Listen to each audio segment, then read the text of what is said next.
วิทยุแห่งประเทศไทย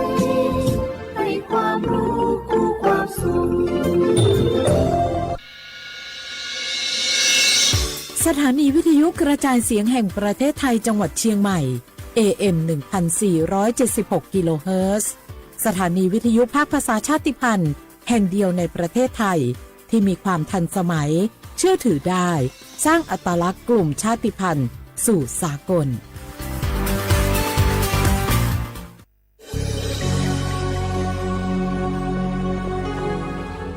เกิดเป็นคนไทยเติบโตบนผืนแผ่นดินไทยจงภูมิใจในความเป็นไทยชาติไทยเรานั้นนับเป็นชาติที่มีความเป็นมาเก่าแก่ยาวนานเรามีภาษาวัฒนธรรมและมีสิ่งต่างๆที่เป็นเอกลักษณ์ให้เราได้ภาคภูมิใจในความเป็นคนไทยเราควรเห็นคุณค่าและมีความรักชาติหวงแหนแผ่นดินอันเป็นมรดกของบรรพชน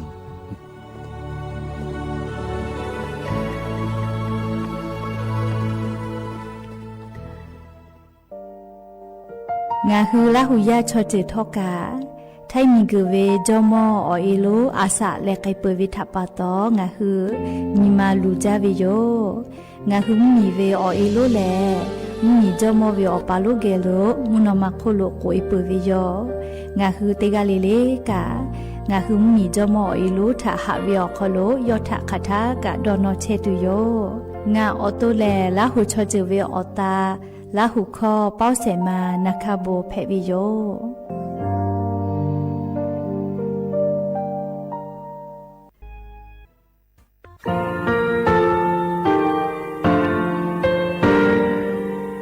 งาคือมีติปิเพกาวิเชแลงาคือติกาติชูแลติเลเพกาวิมาเฮยาค่างาคือชอยาออตุคโลกาติเชวิออโครคาติผาคาชูโยอาชุโยวิโยกาคาเดติเลอติเกกาพุติลาวิทัปปะตองาคือชอยาอาสติกาวิโยงาคือออตุคโลออโครคากาติเชวิเวอีเวมาโกติยาลิเลทอกาอายิเวคาชเวเพวิโยอลากวงาคือออตุคโลออโครคากาติยายามาเตียลาวิโลโกงาคือชอยาทอกาอาสติมากาวิคาชูงาคือมีติปิเพกาวิเชแลงาคือติมูติสุติเพลเลอติกาลิเลอาชุโยเวอบูปุตาเวกันติภาคาเสติเกคาเดกากาติเชวิทัปปะตองาคือมีติปิชกิเพลากาวิโยเชแลงาคือเทโจมโคคางาคือมียาถาตอคอปิลาตาเวปุระเวติจเสนีเสหปามัชหปานิงาติจออกขอบทามัววิทยาลัยวิชาการศึกษาประสานมิตรโกเวออคโลจากเกรธาไทโจมกุโฮกางาคือมียาถาปิยาลาตาวิตคติพายโย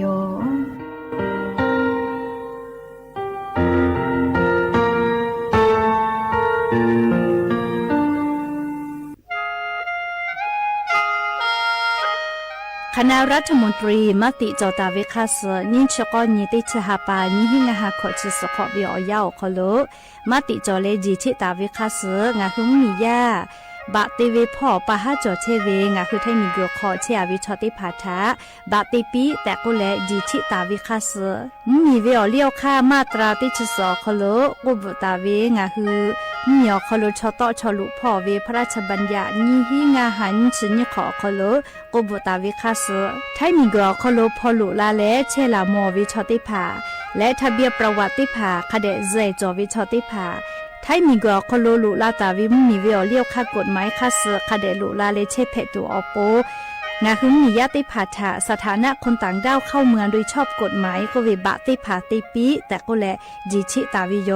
เปิดตาเลมาตรา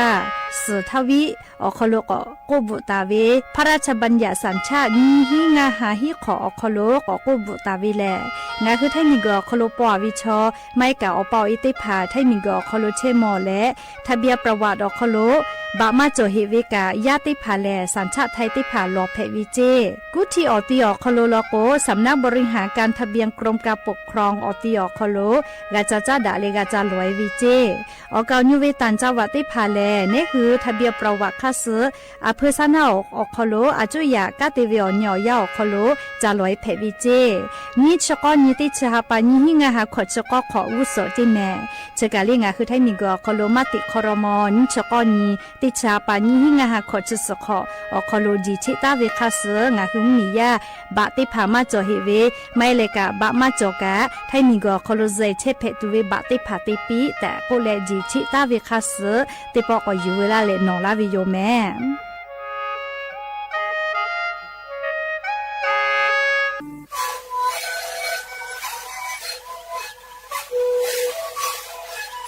ชีวิตกูมันคือยาแก้เชื้อเบื่อออกข้าวเฉลย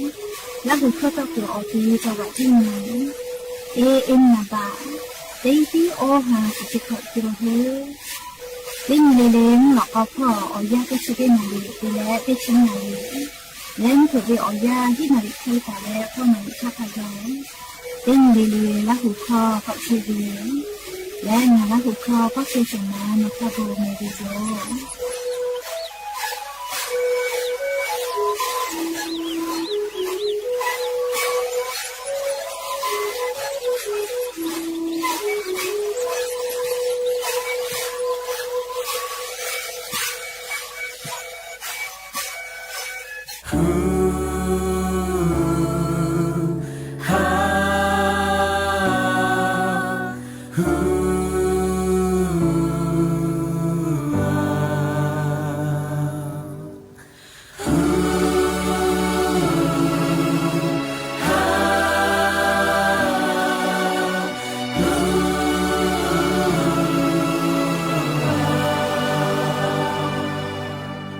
口错就起码为我可。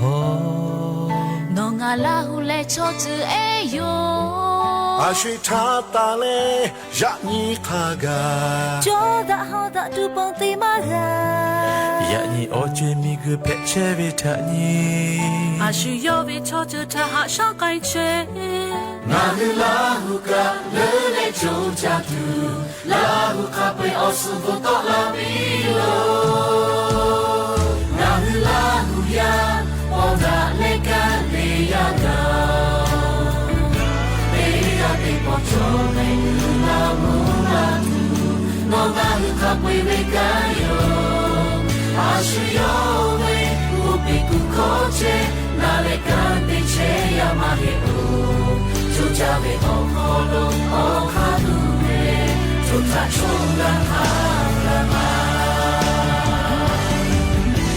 那你家的木是哦那里，一杯过一杯茶要呀嘞，一杯过一杯茶啊啦，对呀茶对呀哦福得达不拉比，哦杯茶接么，哦靠茶接干嘞，阿妈是对的杯哦这没改变，手杯杯靠茶接拿嘞，阿手要拉胡下茶，但那方没比杯只卡杯没改变没拉胡呀哦。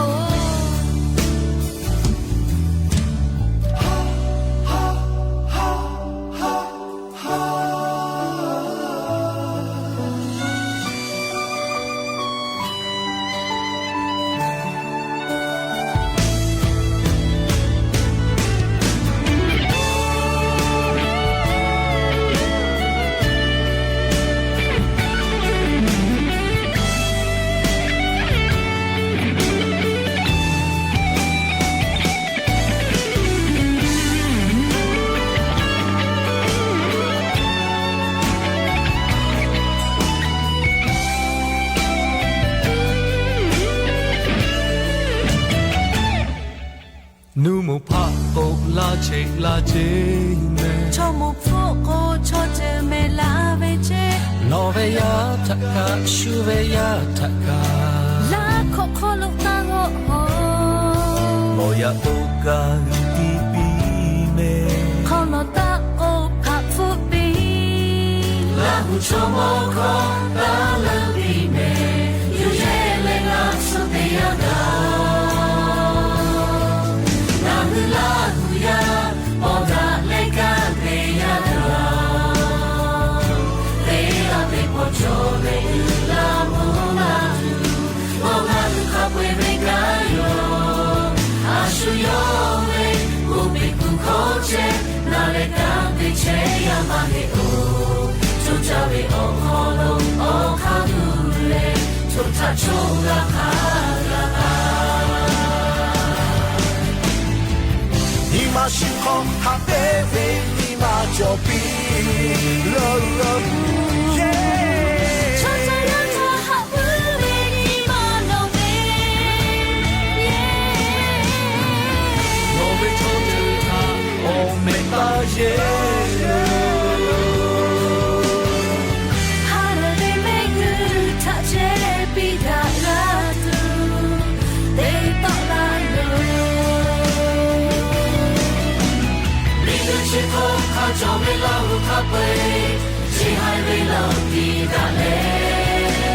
谁莫的莫，我在外老的个空，的阿嘞不大美。我苦我你，我那苦嘞嘛苦背，老他背他扎那背。老抽着抽里瓦里哈下嘞，得给个不要的。老抽着抽里瓦里哈下嘞，就将无私包容。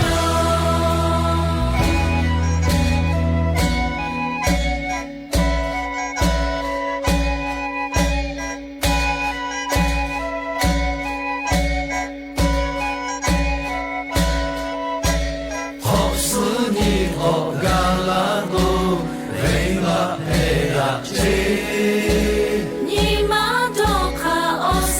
把干死的样子，阿妹阿公为老，我家呀老爹。求你不阿不得，阿黑会掉不，告诉你我那拉过，为那陪那接。你妈都看我是把干死的样子，阿妹阿公为老，我家呀老爹。求你不阿不得嘞，阿黑会掉不。老妹老虎。给了嘞，阿黑会掉不。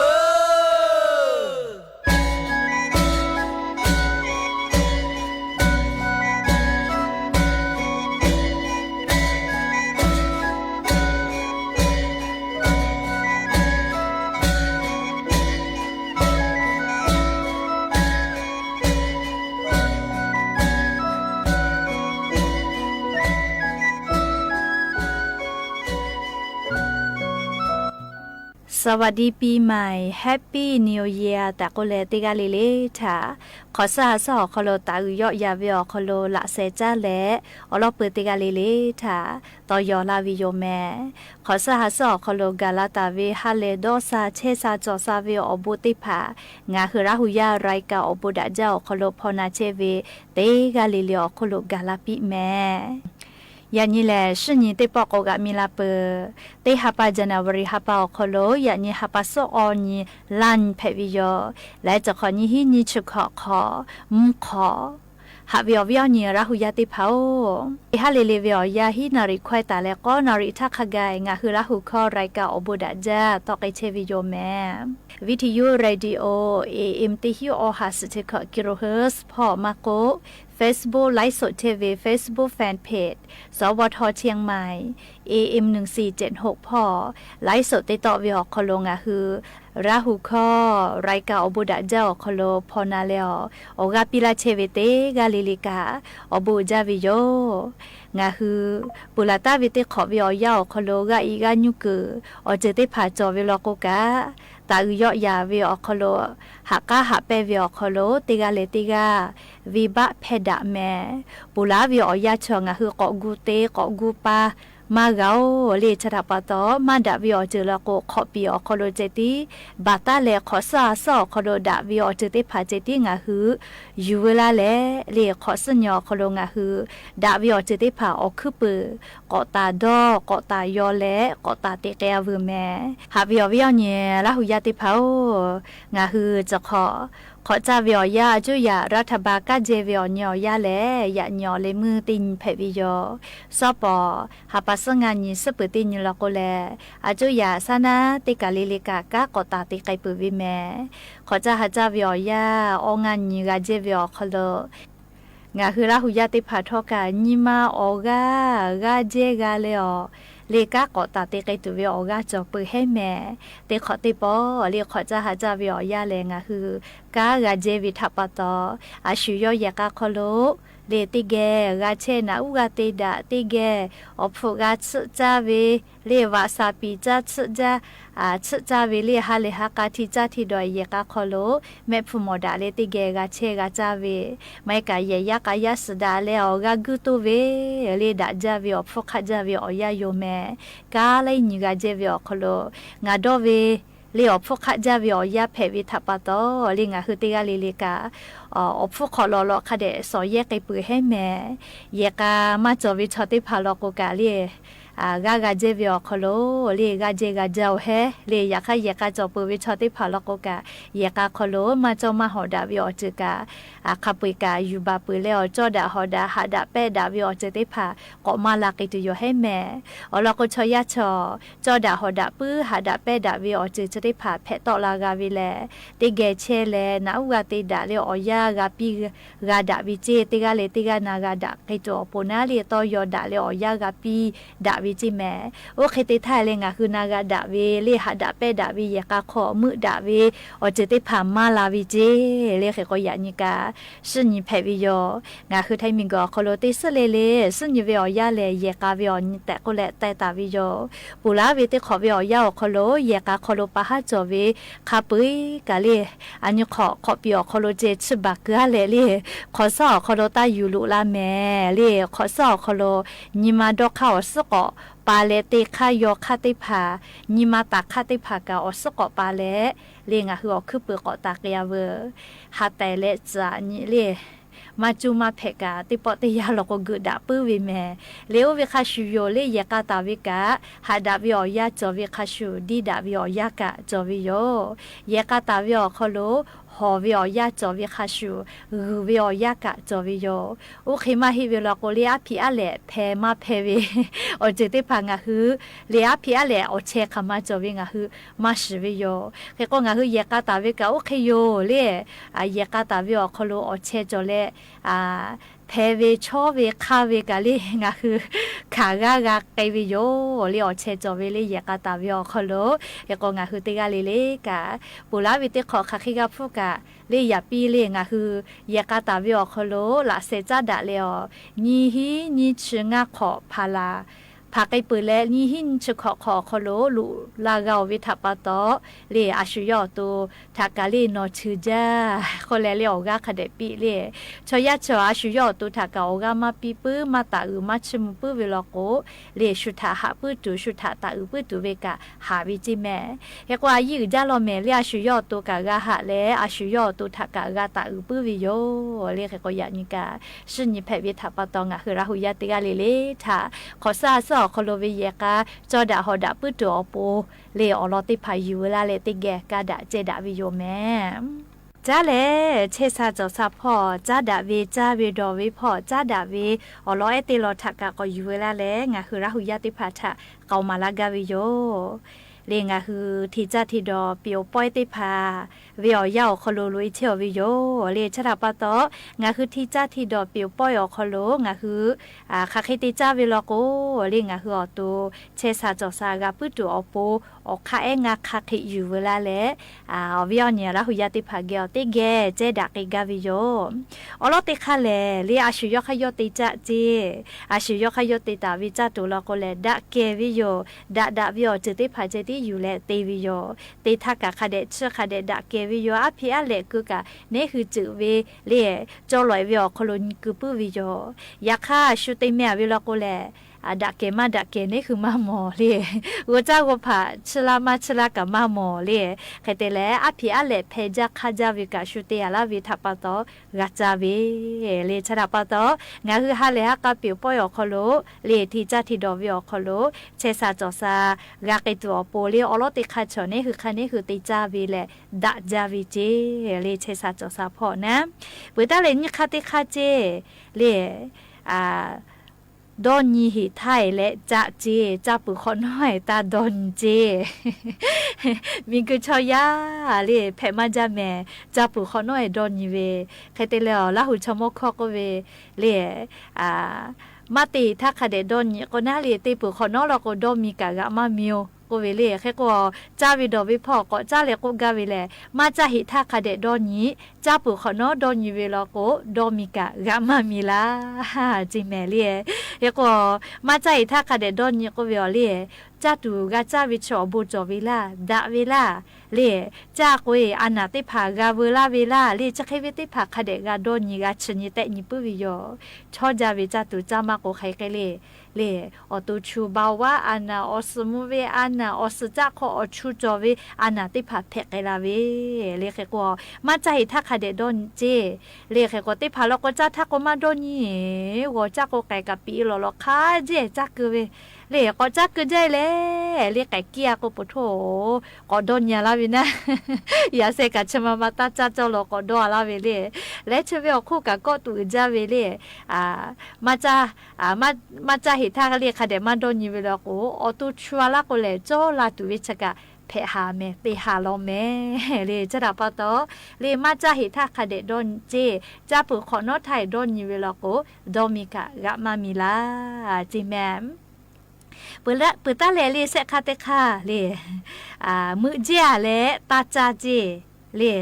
มือเจียเลตาจาจีแม่มือเจียเลจ้าเวลาโกเลลีอฟื้ออานาติผาเพลาวิเจอยาจอมาจาวิทยาทาเลอฟื้ออานาเพลาวิเจติผาก็เวลียมคาติปุคาเจจาตุวิทัปโตตาวาออกมาจาวินะแค่ก็ฟื้นก็เชยเวียยากาละก็กึเวเลยแล้วก็จัดตุมาจ่อละก็ฟื้นอานาติผัดแพกไกลาเวเลยแค่ก็มือเจาเลติปอติจาวิตาเตจิแม่เลยเสคาเตคาเกาแม่เปื่อเลอคาเตคาเลยจะกะเลยจ้าก็เลยงาคือจ้าคือตาวิอเจติผางาคืออตูอเราซาอยู่แยกไกกาตัวอปูกาคาเดติเจจ้าเลเมือเลซาวิติตาเตก็กาวินะเลยโอเคติตาเตก็กาวินะเลยจักเวตูมือยาก็จุยเอาไก่เจาะก็กาวิเลยจะกะอายุจะแม่ก็เปิดตาเลยงักคาเตคาเลยเจ้าหลอกคือหลอจุจะเจเลยเจ้าหลอกคือหลอจุจะก็วิชอเลยอาพีอาเลเตอเวียเลยมอตูจาวิทยาทาจะเจตูก็กาวินะอาเลแม่จาวิทยาทาเนี่ยคืออตัวคอโลโซเดียมก็วิอเจติผากะหามาจาละโกเลยออลาสนาลาเวเลยออสมุเวอานากะแผงไงวิเจอาเลแม่อาเลคาจาจาเวเลติผาก็งาเลมาจ้าอยากขน้ำปลาจาวิเจอุวิกาฮเลอยู่เตียวิอยู่เลยติผาก็เวงาน้ำปลากะมาจ้าซีอิวเจจาวิโอวิกาเลคือวิอยู่ลิสุเดียมจอวิดีโยเลยเฮก็งาคือเตียเลยกะจาวิดอวิอคโลกาคาเดนสอจาปุเวลอกวเชซาจอซาตุโยนะอยากค่ะเรียงงาคือจาวิอคโลคาเดมาสอจาปุเวลอกนาวิโกวิลูตุสิตัวอเจติผาเนี่ยคืออตัวแกก็กาลาวิโยผู้ปืนเล่วิจาวิกาเลียเลมุเราก็อันน่ะอาชุยอตัวก็วิปีวิเคลีแผลาเวแต่ก็แลเลยมาจากหิทาคาเดดอนนี้จ้าปุขอนอดอนนี้วิกาเลดอนนี้ดอนมีแหละกะมามีลาเจแต่ก็แรงคือราหุยาติพัทธะเชซาจอซาปุตัวอโปจ้าวิดอวิพ่อคาเคติจ้าโจวิคาเคติดอนโจวิออกเข้ารอติผาอยู่เวลาและงาคือราหุยาติพัทธะเกามาลาวิโยแม่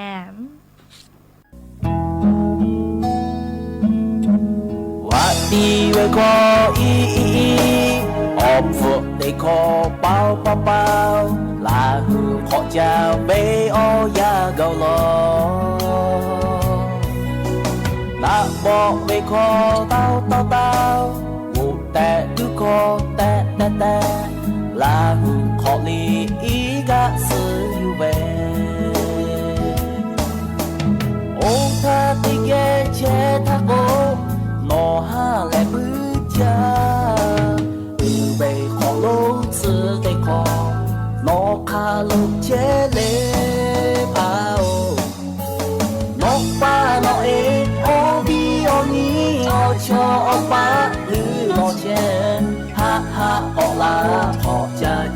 ละแม่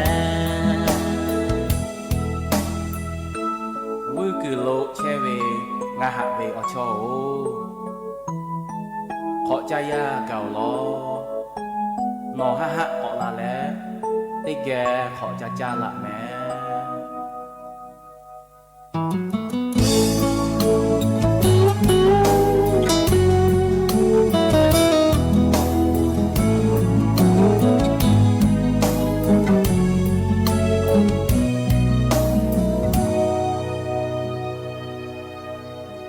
ดอกไปขอโปโปโปกานาดอกขอแกแกแกแค่สืบาดาวไปเปียวยาเจแม่อาเคคาบอยเตพัดโจโซปอพายีเตเวเจอยากข้านาเบโอโชมาลามอโอทาติเกเจทาโกนอฮาและมือจาไปขอลูกซื้อได้ขอนอคาลูกเจเลพาวน้องป้านอเอโอบีโอนีโอชอโอป้าหรือโอเจฮาฮาโอลาขอจ้าละแม่โอทาติเกเชทาโกนอฮาและมือจาไปขอลูกซื้อได้ขอนอคาลูกเจเลพาวนกป้านอเอโอบีโอนีโอชอโอป้าหรือโอเชฮาฮาโอลาขอจ้าละแม่ฮาฮาโอลาขอฟูซื้อจ้าลาฮาฮาโอลาปาเคปอยเตลาฮาฮาโอลาตาคูแพดา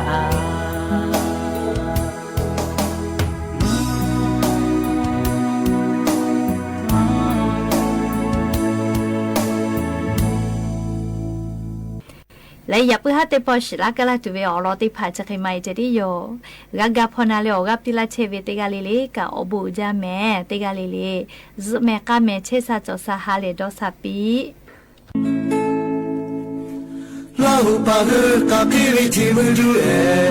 ลาหูมาหือปวนโอเวอังอมาเคชโมโชเกหุเกโอโหนาหุเกโฮลียูเวโอโมโจจาပြောကြရကြတရားလေးပြောရရှိရောလောက်ဖို့တိကဲခေါ်ပြောခေါ်ခေါ်လို့ကိုလာမူရချေကခေါ်လို့အဘယ်ပြီးလဲတွာလာကိုဘောလို့ကိုခေါ်ချေကိုခေါ်တော့ခေါ်ရှာလာမူရကိုချရတော့လာမူရပြောကြပဲခေါ်ချရရောလာမူရဟန်ကြပဲခေါ်ချပွဲရောจอมาจอเวมาชีจาชีจางาจาเลพอจะเปิดเจติเสเวเฮจะโลจาตีอะไรเปียววิสิโยเราพอติเกขอเปียวเวลาหูยาหือเปียวจาเวขอจายาโยลาหูยาหือเฮจาเวขอจะเปยโย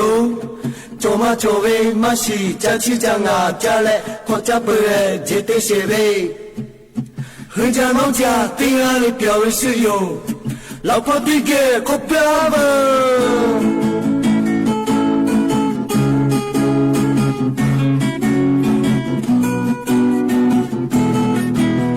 我卡巴古可是有大么就切，下面嘛古卡那比雷个路，下面地方开始把可加不古，只卡配来加那个拉的哟。ลาหูปาหือกาเควิจิมุลุเอลาหูมาหือปนโอเวอังโอมาเคชโมโชเกหุเกโอโหนาหุเกฮอลียูเวโอโมโจจาเปียวจาจาตีอะไรเปียววิสิโยลาปติเกขอเปียวเอลาหูปาหือกาเควิจิมุลุเอลาหูมาหือปนโอเวอังโอมาเคจอมาจอเกฮึเกโอโหโอนาฮึเกโคลียูเวโอโมโจจาเปี表叫日家，比阿里表为需有。 สถานีวิทยุกระจายเสียงแห่งประเทศไทยและเครือข่ายทั่วประเทศเสนอข่าวต้นชั่วโมง รู้เร็วรู้จริงเกาะติดทุกสถานการณ์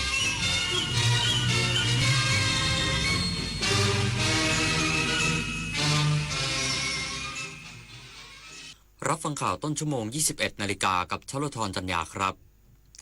อธิบดีกรมคุมประพฤติลงพื้นที่ตรวจเยี่ยมจุดบริการประชาชนจังหวัดพระนครศรีอยุธยาคุมเข้มลดอุบัติเหตุทางถนนอีกสักครู่กลับมาติดตามรายละเอียดครับ เมื่อปีเก่ากำลังจะผ่านไปและปีใหม่กำลังจะเข้ามาให้ทุกความเหนื่อยล้ากลายเป็นพลังให้ทุกความหวังกลายเป็นความจริงเริ่มต้นปีใหม่ด้วยรอยยิ้มความสุขและกำลังใจดีๆจากคนรอบข้างสวัสดีปีใหม่อยากให้ปีนี้เป็นปีที่ดีที่สุดของคุณและคนที่คุณรัก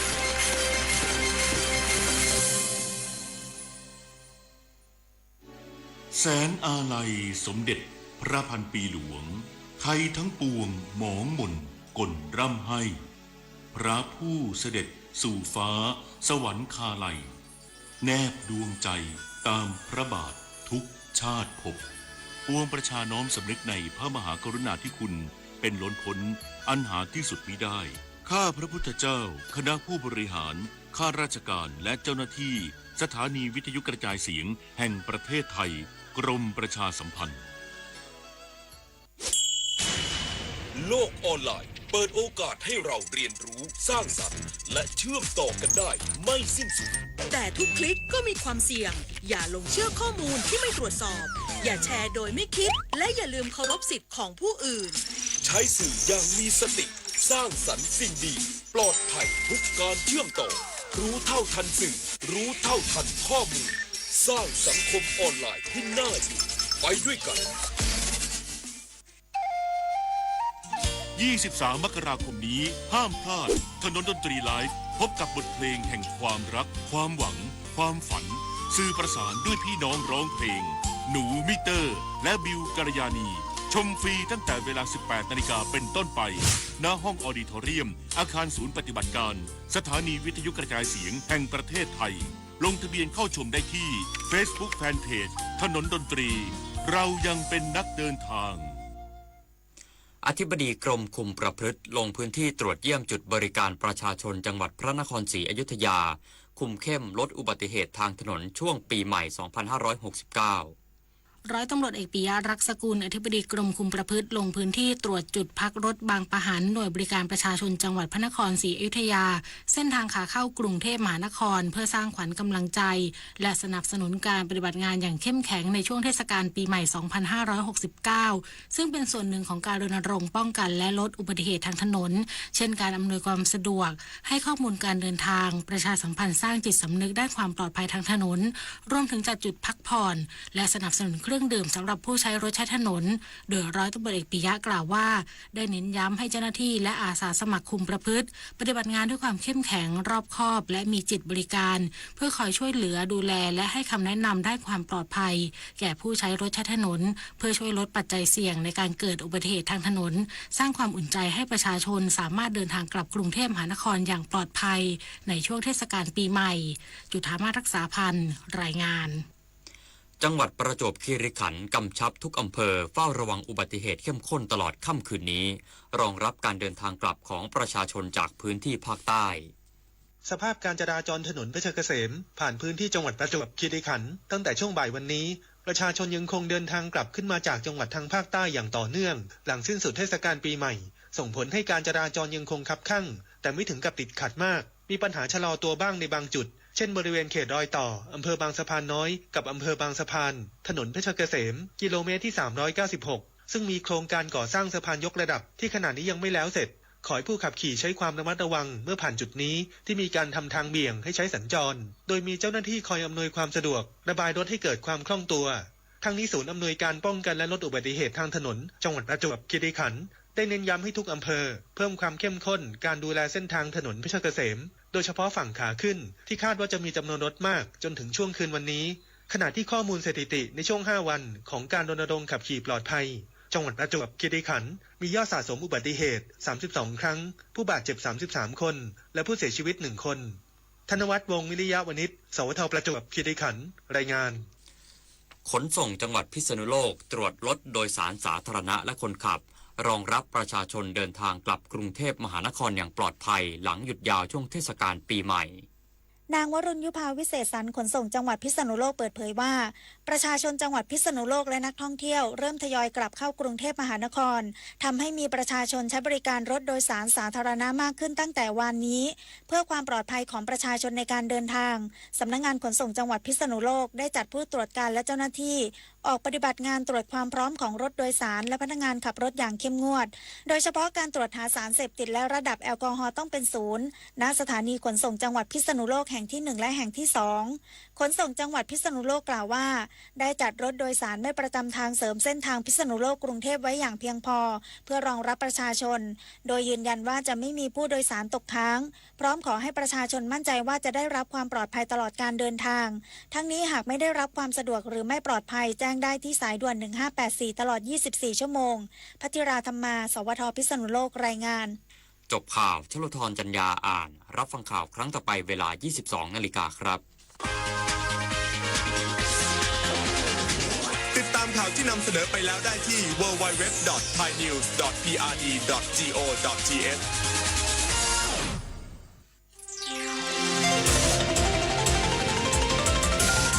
วิทยุแห่งประเทศไทยให้ความรู้คู่ความสุข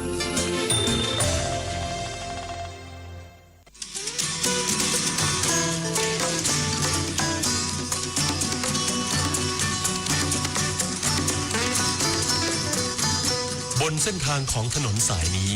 เรามีบทเพลงเพื่อชีวิตดนตรีกวีศิลปะวัฒนธรรมวรรณกรรมมาฝากคุณทุกวันเสาร์และอาทิตย์กับเราที่นี่ถนนดนตรี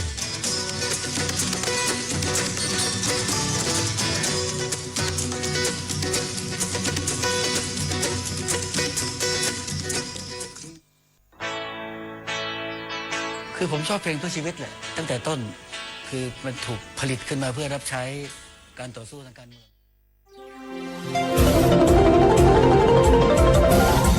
วิทยุแห่งประเทศไทยให้ความรู้คู่ความสุข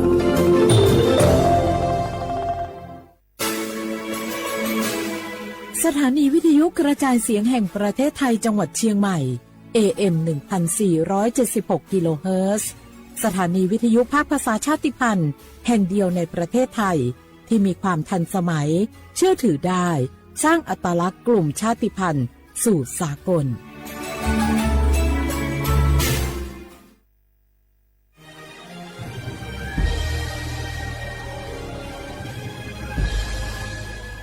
เกิดเป็นคนไทยเติบโตบนผืนแผ่นดินไทยจงภูมิใจในความเป็นไทยชาติไทยเรานั้นนับเป็นชาติที่มีความเป็นมาเก่าแก่ยาวนานเรามีภาษา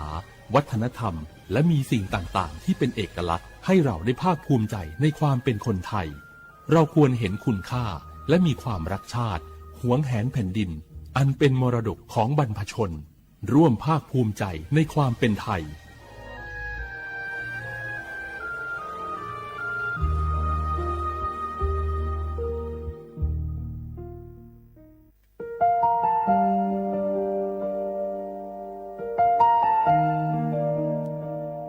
ขอน้อมเกล้าถวายอาลัย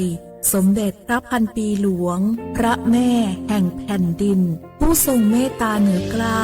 ขอพระองค์เสด็จสู่สวรรคาลัยข้าพระพุทธเจ้าข้าราชการและเจ้าหน้าที่สถานีวิทยุกระจายเสียงแห่งประเทศไทยจังหวัดเชียงใหม่กรมประชาสัมพันธ์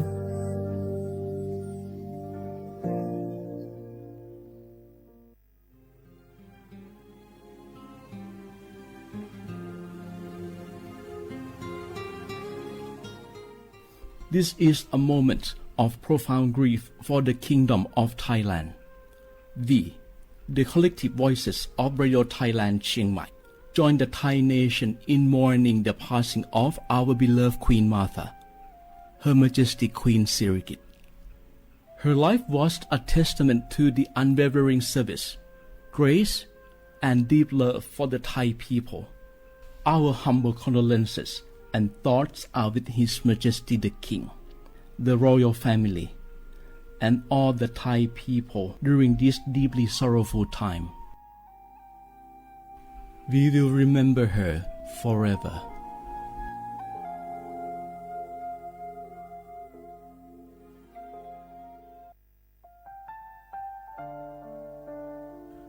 อาเดือไทยมิขอส่งเผาอามาสมเด็จพระนางเจ้าสิริกิติ์พระบรมราชินีนาถพระบรมราชชนนีพันปีหลวงควยตาโอดาเลียกาชายันดาชอเนมาอายออามามิขอเปียวเนไทยมิขอกะดูอาคาชอเจอกะดูเงเกเนลาหมายแอจิเชนีถามิเนนืมาหลักเวมาเงเลเชญญาเธอมิเนอาดิมาโยหานาลูอายองเนเกเนโยเยบอนเนมาอีนอายอมาโดอาดิเนโกเอียเนควยตาโอดาเลมิเนนืมาเนสาวเนวอจจอยเรญาอาดิมาโยหานาลูอายองนืมาหลักเวยอจอนาลูเนเกเนโยเยบอชอเนมางามาอาเขาชอเจโยกานาลู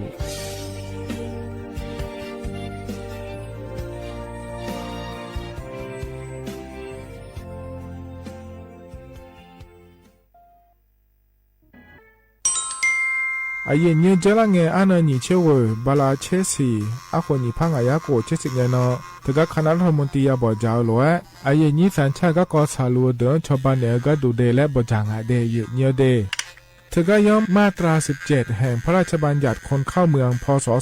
2522และขั้วเธอก็เธอแน่อาเย็นนี้เธอก็ถ่ายมิขอหลักควยพ่ออ้อเหลียวกับเมียนี่จอลาเดอเขาแน่รอทะเบียนประวัติและขั้วเธอย่อฉาเจียเดินนะขอเนียเยเนียวเธอก็ย่อหาก็ดูการขอสถานะคนต่างด้าวเข้าเมืองโดยชอบด้วยกฎหมายและขั้วเธอยันยาเมเจเดเยเนียวเดข้อแน่เยเนียวมาตรา7ทวิแห่งพระราชบัญญัติสัญชาติพศ2508อาเยนี้เธอก็ถ่ายมิของหลักคุยแต่แล้วแน่อาดามังเงนะอามาเธอก็ทะเบียนประวัติบุคคลไม่มีสถานะทางทะเบียนและอ้อเธออาเยนี้สัญชาติสัญญาเมเจเดเยเนียวเด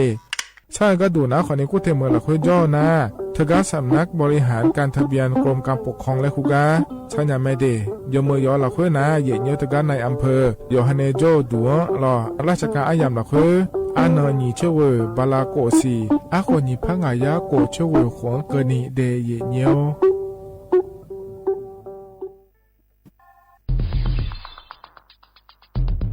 แค่3 ปีความเสียหายจากอาชญากรรมไซเบอร์ของคนไทยพุ่งทะลุถึง 94,000 ล้านบาทหรือเฉลี่ยปีละ 30,000 ล้านบาททุก1 ชั่วโมงเราเสียเงินกว่า 3.4 ล้านบาทให้กับมิจฉาชีพออนไลน์โจรไม่เห็นใจคนอาชีพไหนอายุเท่าไหร่สถานะทางการเงินแบบใดหมอพ่อค้านักธุรกิจนักเรียนแม่บ้านข้าราชการเกษียณทุกคนตกเป็นเหยื่อได้เสมอและวันหนึ่งอาจเป็นคุณหรือคนที่คุณรักเพราะจุดอ่อนร่วมของเหยื่อคือความเร่งรีบขาดสติหรือแม้แต่บางครั้งก็เกิดความโลภจนเกินไปอย่าปล่อยให้การกดคลิกเดียวลิงก์เดียวทำให้โจรยิ้มกว้างวันนี้ถึงเวลาแล้วที่คนไทยทุกคนจะต้องร่วมมือกันสร้างภูมิคุ้มกันอาชญากรรมไซเบอร์ช่วยกันหยุดก่อนที่ภัยไซเบอร์จะทำให้คนที่คุณรักและตัวคุณเองกลายเป็นเหยื่อ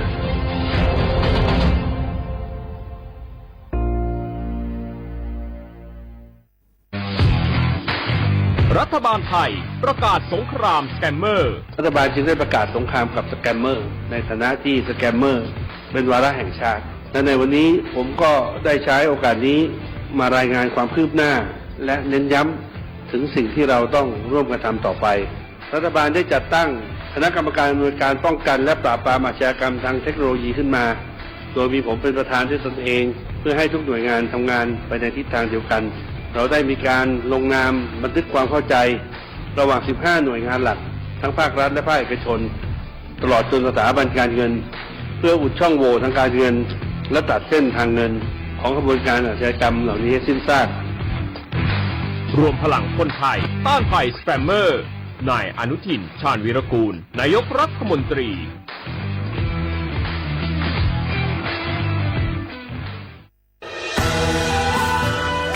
จากศาลากลางจังหวัดน่านหลังเก่าพัฒนาสู่การเป็นศูนย์การเรียนรู้นันทศิษย์ปาคารโดยมูลนิธิรักป่าน่าน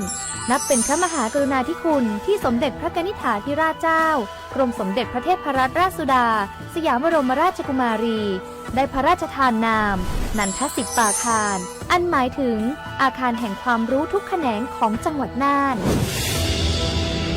ภายในประกอบด้วยห้องนิทรรศการเฉลิมพระเกียรติรัชกาลที่ 9 แสดงพระราชประวัติและพระราชกรณียกิจของพระผู้ทรงเป็นพลังแห่งแผ่นดินและต้นแบบของความเพียร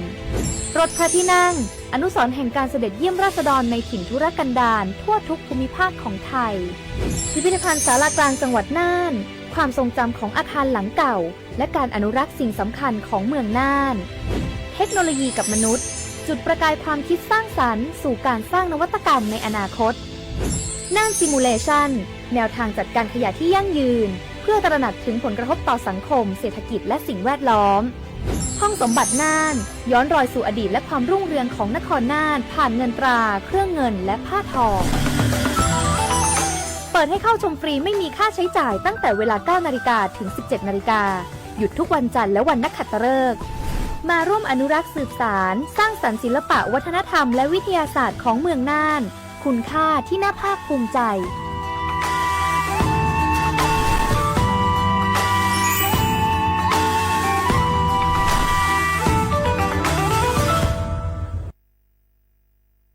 สปสชโยอานาลูกาดูยมือจสาดูลัญญานาโกลูคุมยาอุตาจสาดูเจียงหลังในยานีหลวแม่บัตรประชาชนยาวเดอจันนังเดเลเนงาขวงกนีลูคุมยากาดูวันโรคตับอักเสบบีบาดทะยักคอตีบไอกรนโพลิโอเยื่อหุ้มสมองอักเสบวสีจอนเอลแมโรตาหัดเยอรมันคางทุมไข้สมองอักเสบเจอีเฮเดออะโมบาดาเนอุมายุญญาแมสิญญาเจมอนาสปสชติซุมจำยอสปสชเขตหนึ่งเชียงใหม่นากาจำยองาซุมญีเยงาซุมงาปโยดามโอเดนากาตีโกจำยอนึมานาโกนาลูเดนากาติซุมญีซุมโยกานาลูกาดูเมเด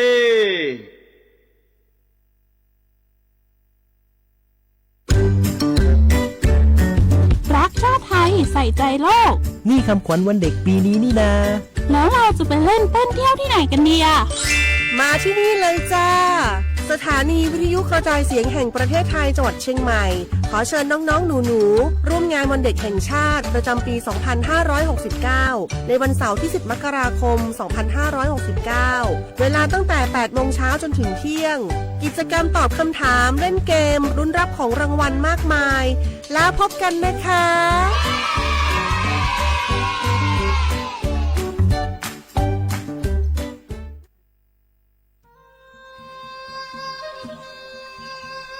ยาโปนาลูเฮตาฮอดาเงอุเฮฮาเล PM 2.5 เฮมีดาลางาเลศิลางาอาดูมาเนจังเงดเจอปะปะกวางเจมีจาเคมิเนเฮดดตอลูชัวยามอดดลาเนมัวฟาเนียมะมึงเดเมียนพิลาขบยานาลาฮอเนสาโกพปานกอขอนีเปียลายังาอาดูมาโยอานาลูกุมเนมีจามาเคนีโยฮาเนยับมุนยับเพอเลอเธอโลไทเนเฉเนวิเกมีจามีกาพี่ฮอเนบอชอมยาลานีอาบอที่ขอหลวเขาที่ขอหลวกุมเนมีจาตะเคเดเหมือเนโยฮานาหลวอยู่เหมือนจะชาโดนีจอนยาผาเนื้อเหมือเนสำนักงานประชาสัมพันธ์ที่ 3กรมประชาสัมพันธ์พปาเนจากาเงเด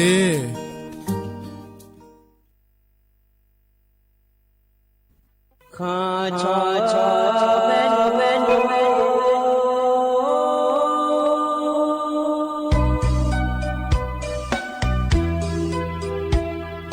ดัญ你照顾你俺到我土呀卡不，让你怎么来俺到俺朝呀卡不，超怕马西早茶路那一不，什么我那马西过来呀一不，我努马西。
tu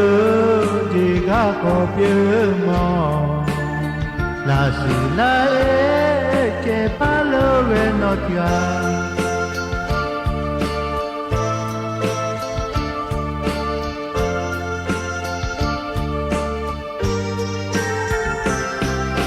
nu lo nu ya so din no nu ya ngui tia nui nya la nghe na Jeju ine Nindu lange Nyadi jule Ni molana Yo saka Leida Anyi yo Ado Ni shanya lanya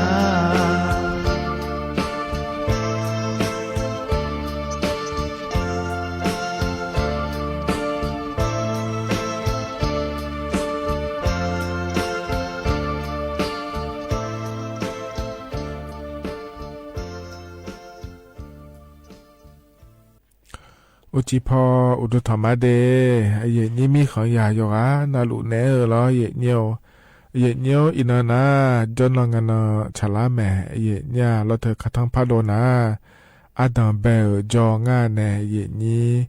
ถึงมีแนล้อเยเนี่ยอินเนอร์ก็นี่รัฐบาลปาก็ดูนะขอเนวนาบินาเกินในเมเดเยเนี่ยเดเธอคัทั้งพาอันนกาวล้วนฉลาล้วนล้อเลยเยนี่ที่มีในอินเนอร์ก็เนี่ยเยนี่โยกานะล้วนโยกานายานาเกินแม่เยเนี่ยงามาโดขอเนี่ยเงมาเดเยเนี่ยเดอินเนอร์ก็ขอเนี่ยโยกานายานาเกินมาล้อ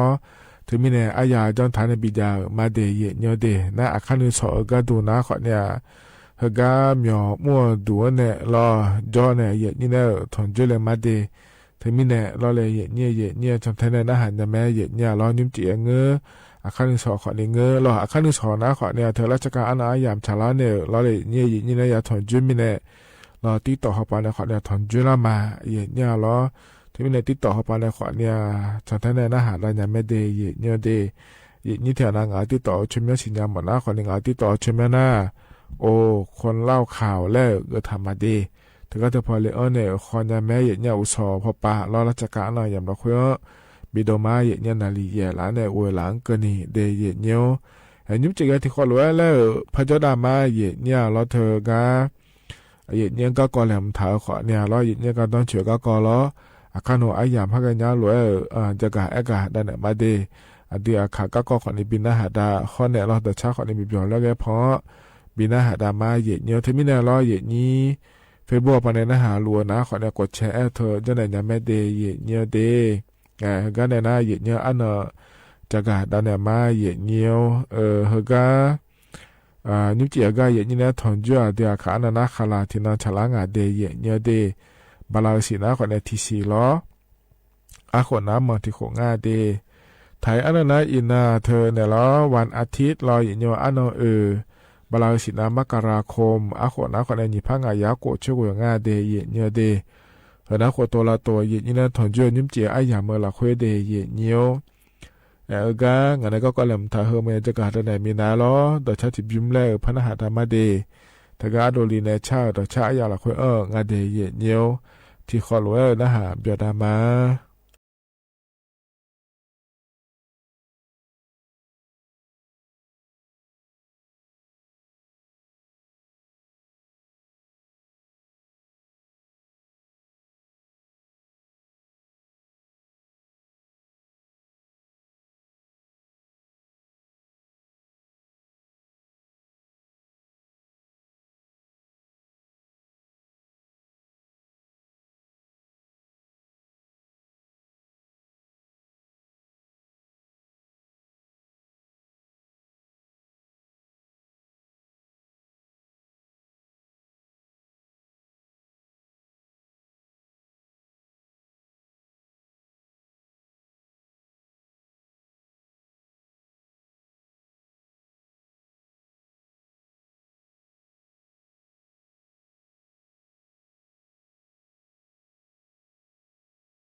ทกายุมพอเนี่ยบินหาดาวดอชาทกาทบุมนาขอนี่อโดเลีย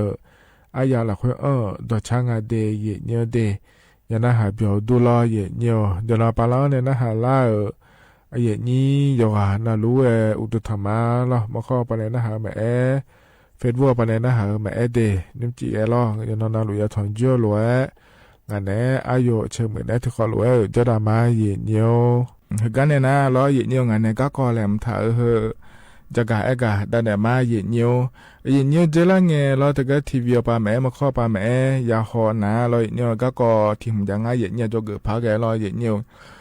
อาบุติกะเราชมย้อนยาเขาเนี่ยอายุชอเราเยนี้โลงอเนี่ยเราเยเนียวดานโนโกกาดานโนเนี่ยเดนางาเยเนี่ยน่าดานโนโกเนี่ยเดนาเฮนะเขาเนี่ยเธอจีบาดองาโลมาดองาโลแล้วกูเขาดูงาเธอเยเนี่ยเดนั่นแต่ก็อันนี้บุหัวเราชมยังหัวเราชดดาราและคู่งานเราเลยนี่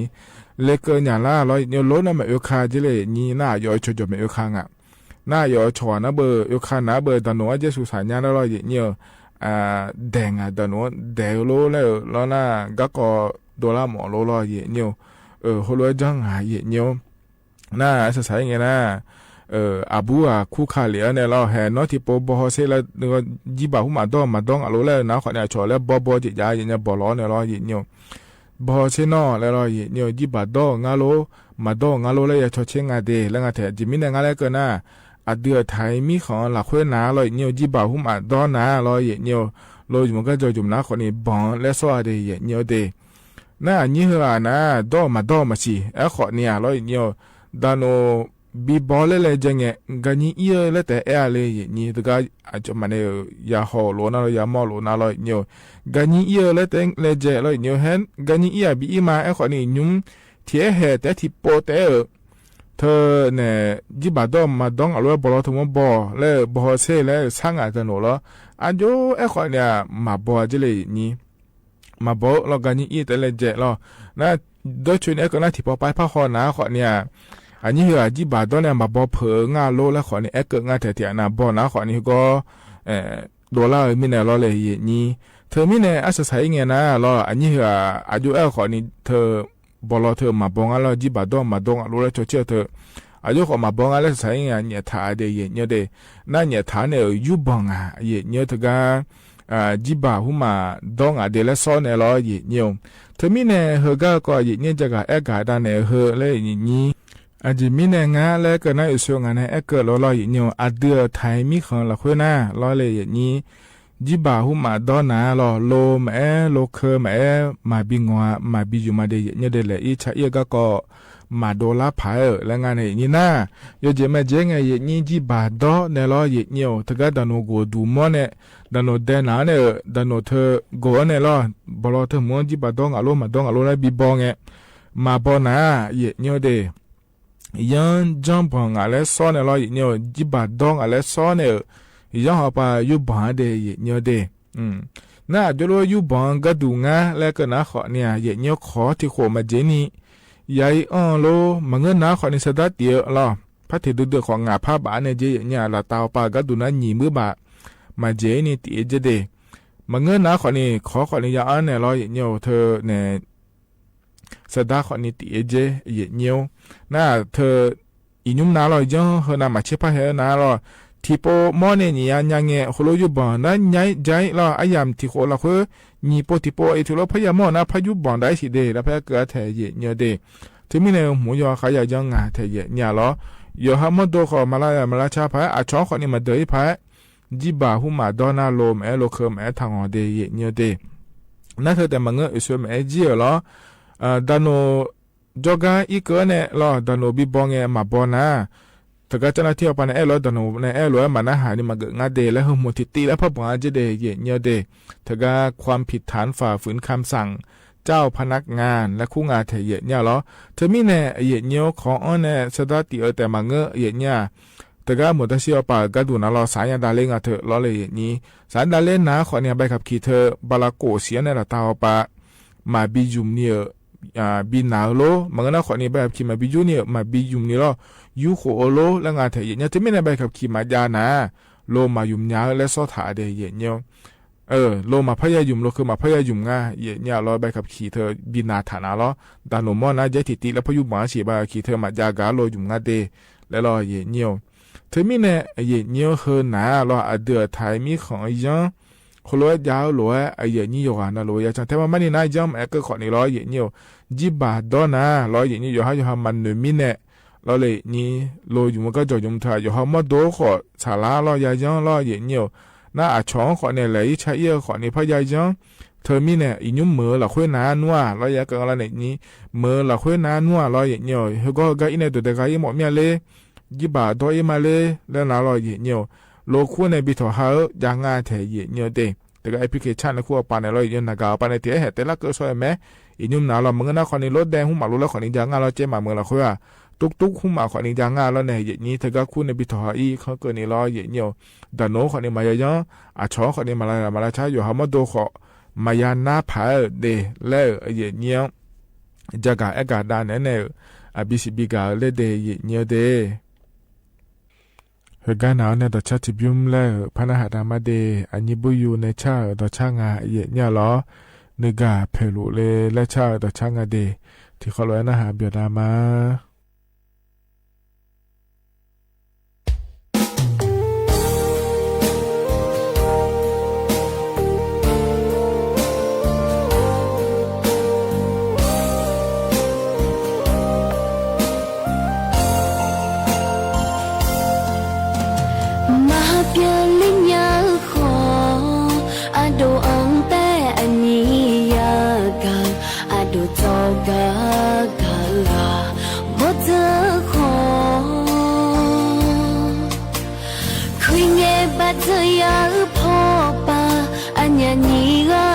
กาลูกามาสิทีจีนุทาโฮเนอโดโจอีเดสายพุนูละคุยกะอโดอังเบอันนี้จอยกาสิยามาโลอันนี้นึกาเพยดูดูเลที่กาโจก็นึกมาสาติทัชมาโทอดูโนฮาอันนี้ยังเบเอโลเมอานานิกาโฮบาสโอโฮบามือมาโอเนียอันนี้งาฮาที่อาเดมีเนวชาชาอานานิกาโฮโฮบามือมาโอเนียอาบุงาฮาที่อาเดมีเนโอชาชา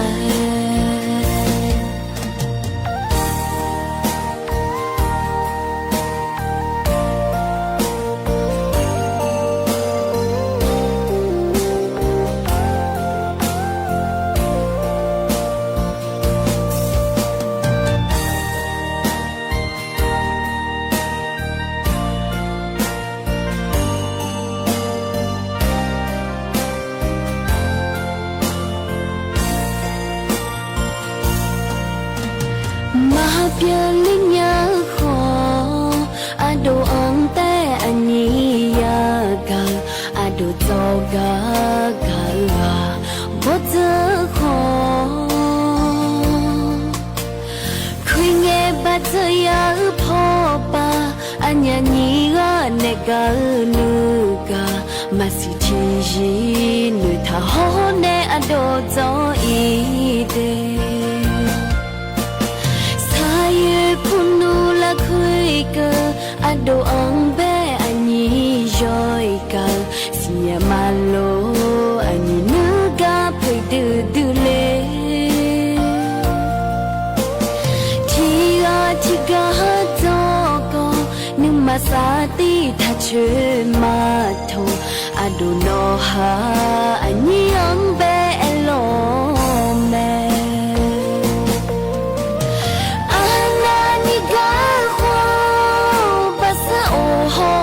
มือมาโอเนียอันนี้งาฮาที่อาเดมีเนวชาชาอานานิกาโฮบา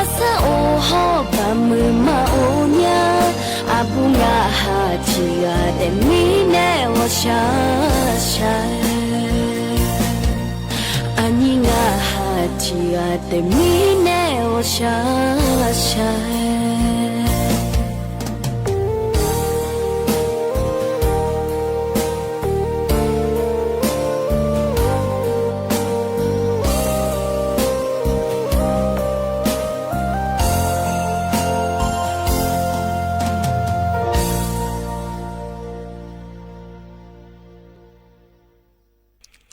เท่านั้น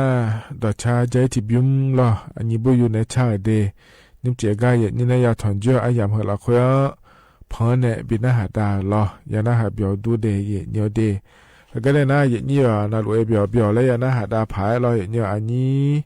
แล้วก็อาคาเรคคอร์ดแล้วแม่เนี่ยเยนี่มีอาชิญาแม่ล่ะอาคาเรคคอร์ดล่ะดอชาเบียวแล้วมีผมเดินลุเอยาแม่ล่ะเนี่ยเยนี่แล้วก็มีอุ่นตัวก็เนี่ยตัวจะอันถ่ายล่ะจะเบียวก็จะอันถ่ายเลียยาแถเยนี่ล่ะ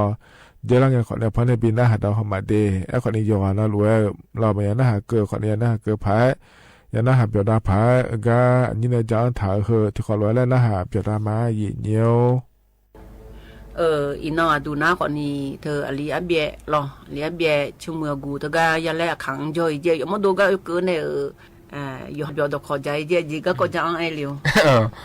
จะเบียดขอหน้ามาจำนะอุ้ยมีอะไร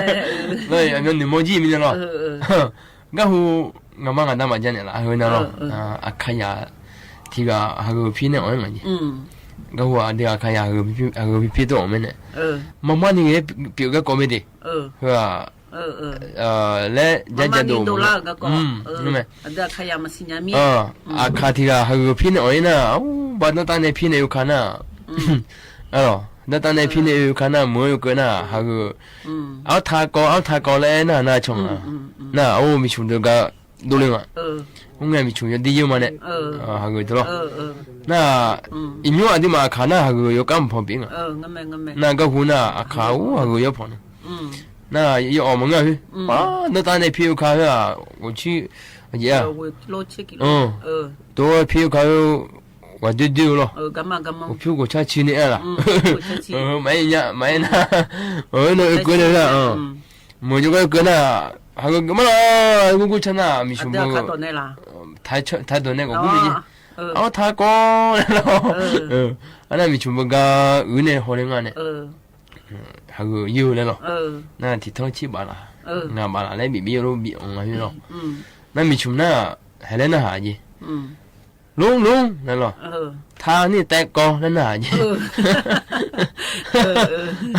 ทานี่แตกกอน่ะน่ะมีเตอมียี่ห้อมีเตอแล้วนะหาเนี่ยมีชุ่มน่ะเยอะหมอเบื่อมีชุ่มน่ะรู้น่ะกูงั้นดิอันน่ะ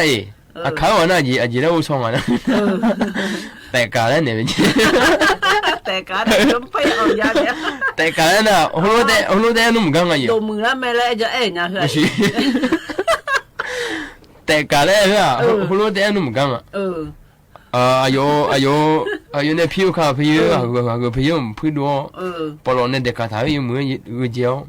หากอาโหทุกเนี่ยที่มาดูเนี่ยแต่การเนี่ยก็มาเนี่ยมีชาวแบบ比8年他แต่ก่อนไงแต่ก่อนเนี่ยมาท่าแล้ว比8年จริงเนาะตอนนั้น比8อยู่แล้วแต่โลจบแล้วแล้วมึงนั่นพยายามยังแต่ก่อนอ่ะที่พวกเรามาท่าแล้ว比8年นะเรามีชุดตัวเจ๊เลยมั้ยพยายามมั้ยพยายามมั้ยโอ้อาคาเดาบ่ยินมาแพ้ยินนะมีเตไม่ได้นะฮะยินมาแพ้งั้นดู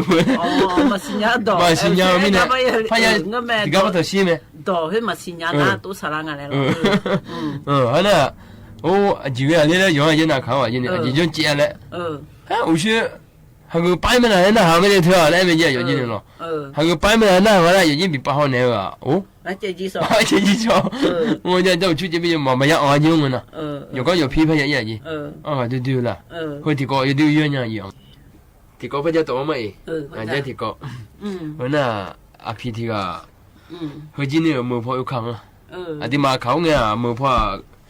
กลมาคือน่ะไม่เอาข้าวเลยที่โกที่ปูบาลาที่เสียงที่ปูแล้วมือน่ะรู้เด็กบุหรอน่ะอยู่น่ะโอ้น้องในช่องกระดุมยาหรอน่ะมือไม่เอาข้าวเนี่ย红呀路今天干么家不了耶，你嘛看咱大路嘛呀么呀么呀么，么呀么，อันนั้นปั๊มน้ำมันเธอจีนี่มายังมั้งน้ำมันดองน้ำมันดองดูเธอหรออันนั้นน้ำมันดองน้ำมันดองดูเธอเธอหรอฮับเบย์ยุ่งเบย์แล้วก็มั้งเธอเพดานเธอหรอยังมั้งจันทานุเลยน่ะพี่มือข้างเนี่ยโอ้ล่างเนี่ยเลยมือข้างเนี่ยอย่าหัวมือไงเนี่ยมือยุ่งไงนั่นตัวเกินน่ะโอ้หามาเอาเลยจ้าเย่มือพอลูกกาเลยเย่ชนน่ะทากเองอ่ะลูกกาเลยลูกยงกาเลยก็มาเจ๊ก็ตาโอ้ลูกกาเลยเย่ล่ะจีที่ไล่ยิงอะไรมึงก็ไม่ละอันนั้นอ่ะชนน่ะทางอะไรมาหันดูมั้ยอันนั้นอากูทุ่มสิเลยเย่มือพอยเนี่ยนะมือทุ่มได้ยังไงเลยเย่ตอนนั้นมันก็หัวมันเนี่ยทุ่มได้เพลียเลยเย่อากูทุ่มสิเลยเย่เลยเย่อันนั้นน่ะอยู่ในอีอาจีอยู่ยุ่งที่อะไรอีช่องอ่ะนั่นวันนี้เอ็นเนี่ยไม่ยินนะงั้นเหรองั้นเหรอชดโดเลยเนี่ยไงเย่ชนในยุ่งยืดเท้าปั้นน้ำมันตัวเหรออะไรเนี่ยไงโอ้ตัวอะไรแล้วไปยินนะพี่ว่าอยู่บุงั้นแล้วเขาชมมาอุลิวแล้วไปยินอันนั้นลูกเพื่อนก็ชมลูกน้องงงยังลูกกังกันละแล้วไปเนี่ยไม่ยินชมอีละชมน่ะทางก็ลูกน่ะทางก็แบบอยู่ลูกกังก็เอ็นโน่แหละเธอมาสิญญามิเนี่ยลูกอยู่ที่มาเผื่อเบื่อแล้วมือกูอยากจะของไอ้งอยมาช่วยเนี่ยพี่ตัวก็บ่ที่บ่เลยมันน่ะผู้แบบอยู่มีตัวเนี่ยน่ะดันตัวก็อุลิเนี่ยนี่ดันตัวก็อุลิเนี่ยนี่เนี่ยเท่น่ะบ่ที่บ่ดมตัวเดยาวจริงอ่ะอ่ะมีมาพี่เยอะๆเขาตามจริงเนี่ยไอ้เยอะเนี่ยไว้เนี่ยละอันน่ะอายุพายมาเดินหน้ากูกังอ่ะบ่เลยดันตัวนั้นเขาเจียวบ่เลย那俺们村里多没去，那个，那个行业来讲啊，那那个哦，要苹果路比接，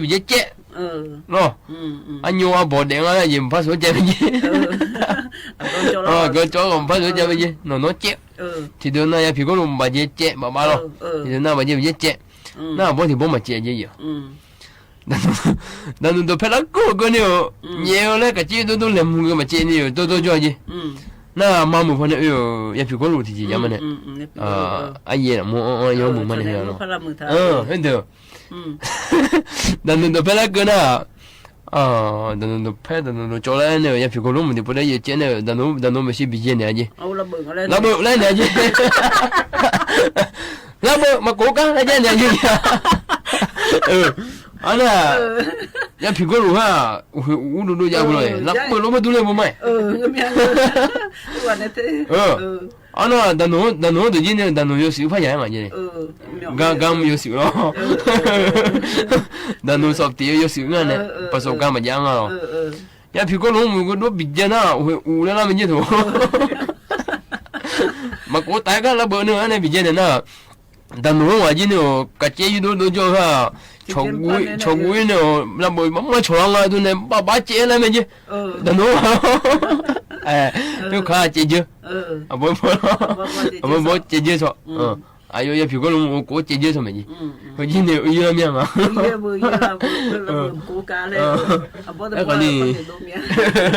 나 뭐 의미는 가 저기 말로야 디마 가야 이 가지고 거니로 그럼 레마 니오 이나 두나로แต่น่านี่อาคาเรคคอร์ดเนี่ยจะอังถาเราจะเบียวก็เกาะแม่แถเย็นเนี่ยล้อ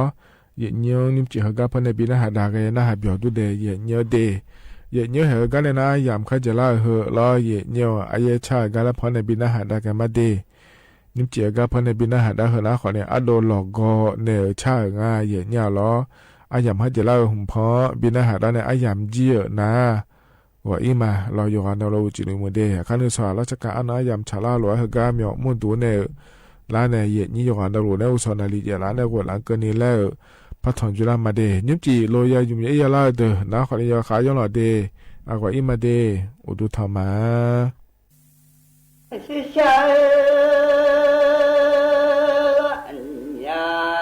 就啊就能都要吃。có lẽ là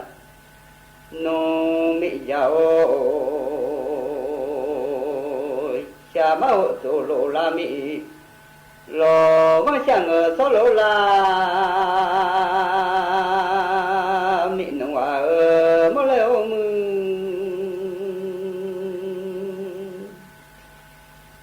cha mà môi yêu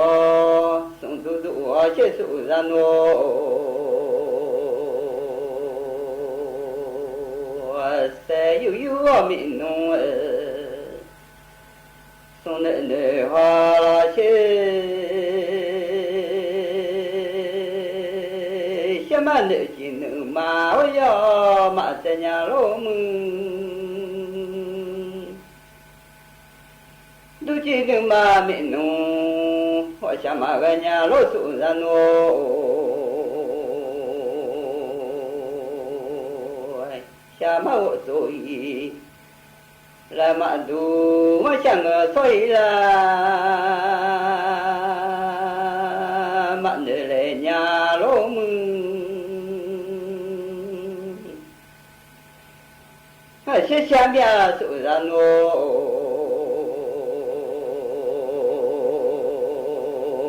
cái này ấy khai mà là từ nơi ba cho đua bát sa tổ lệ chế lệ ông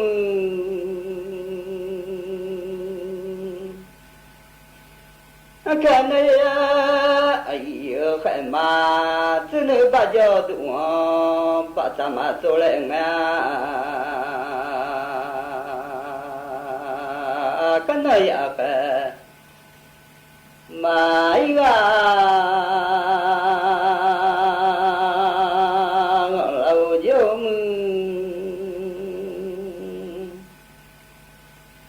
nơi mà là mình nói chuyện mà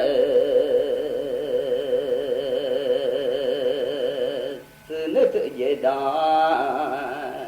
ya gái cha là từ nơi tự gia đó ya cho là sẽ là ông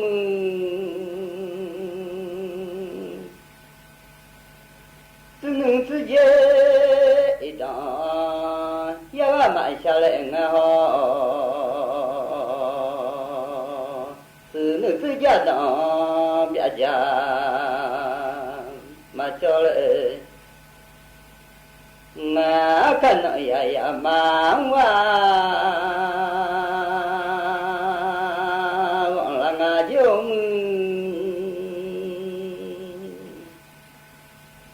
ở trên xa mía ngô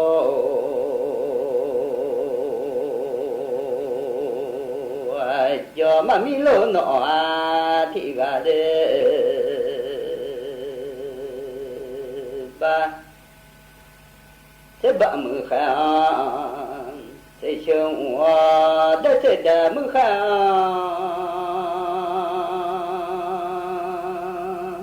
thế thế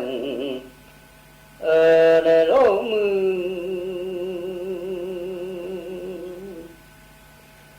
mà thế ba mưa khang thế chồng mà sự gian nô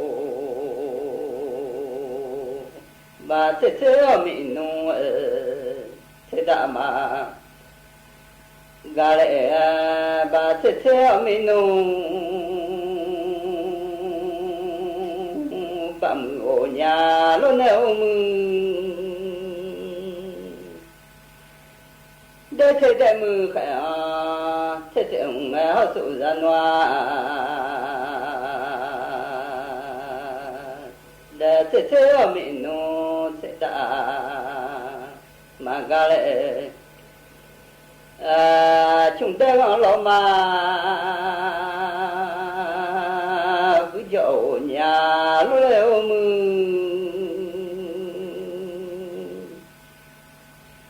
nhiều thế nhớ mưa khả chắc gồng mẹ họ nhiều thế thế mình nó thế đã mà gà lệ 往前牛个去走要到来年老门，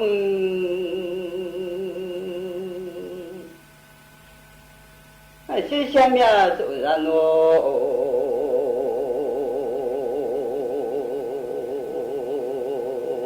叫妈咪老孬啊，听得，什么呀？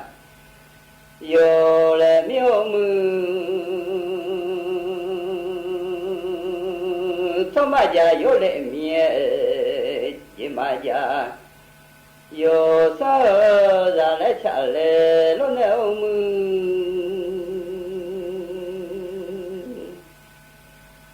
看到不？下来的，当然下来，也许下来了苏人不能不能下，那的当然下来，也许下的梦。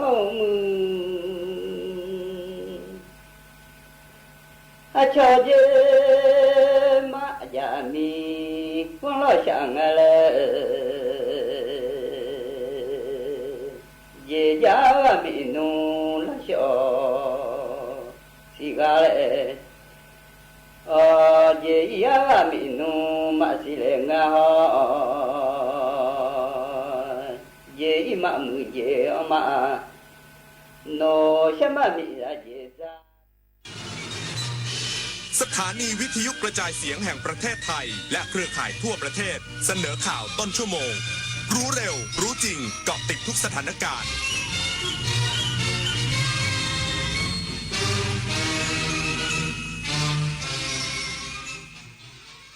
รับฟังข่าวต้นชั่วโมง 22 นาฬิกากับชลธรจันยาครับศูนย์แถลงข่าวร่วมสถานการณ์ชายแดนไทยกัมพูชาเรียกร้องให้กัมพูชาปฏิบัติตามข้อตกลงในแถลงการร่วมงดการสื่อสารหรือการกระทำที่เป็นการยั่วยุอีกสักครู่กลับมาติดตามรายละเอียดครับเมื่อปีเก่ากำลังจะผ่านไปและปีใหม่กำลังจะเข้ามาให้ทุกความเหนื่อยล้ากลายเป็นพลังให้ทุกความหวังกลายเป็นความจริงเริ่มต้นปีใหม่ด้วยรอยยิ้มความสุขและกำลังใจดีๆจากคนรอบข้างสวัสดีปีใหม่อยากให้ปีนี้เป็นปีที่ดีที่สุดของคุณและคนที่คุณรัก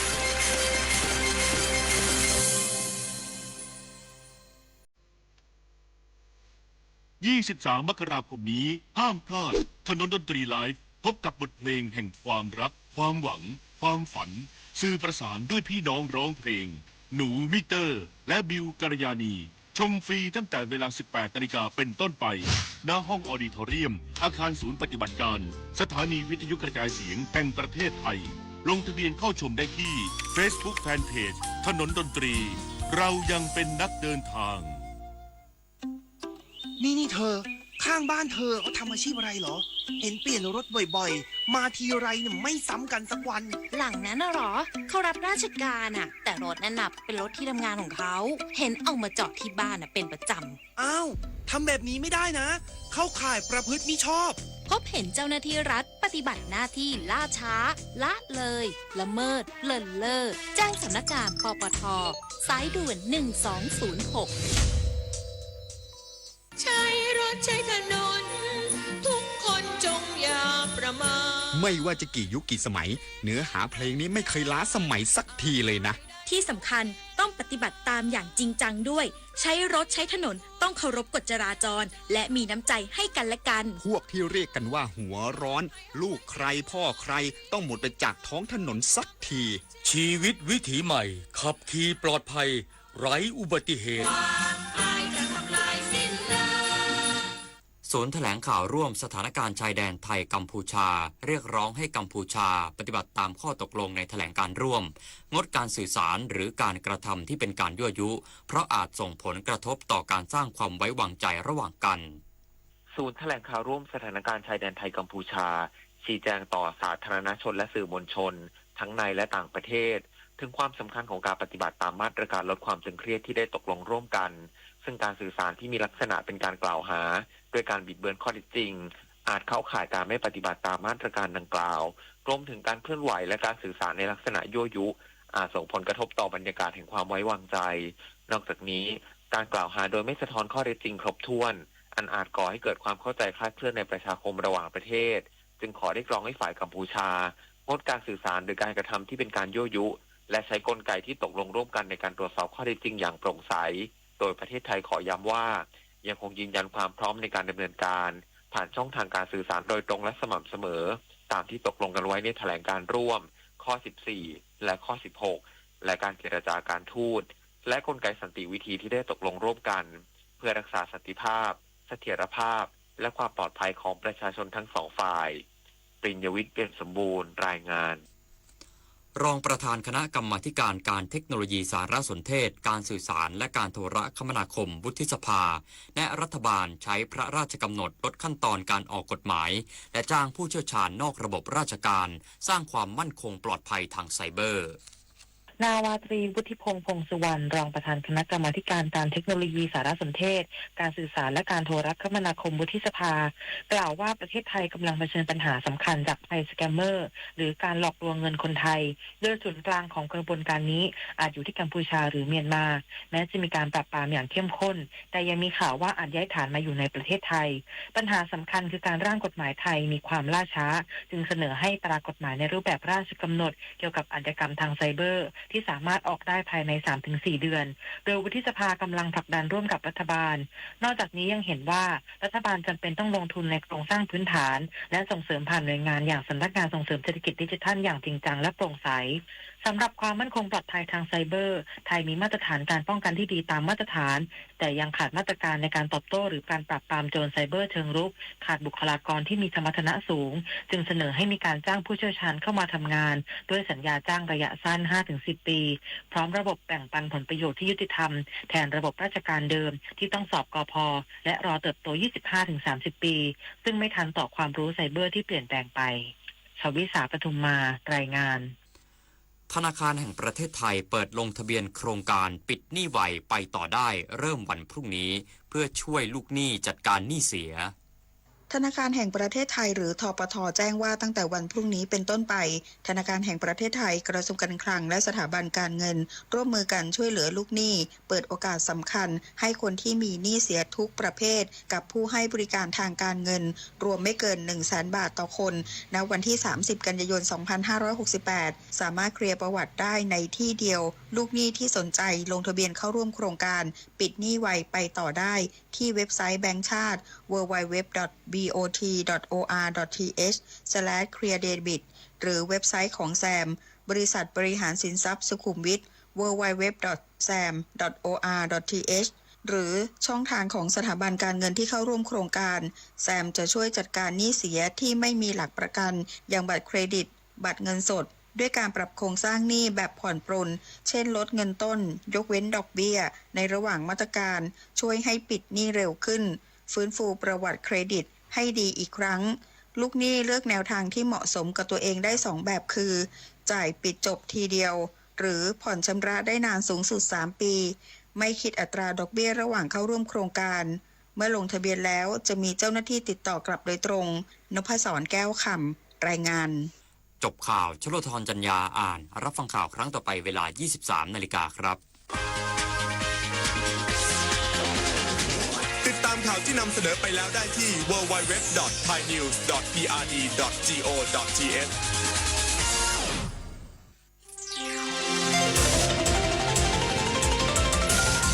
วิทยุแห่งประเทศไทยให้ความรู้กู้ความสุข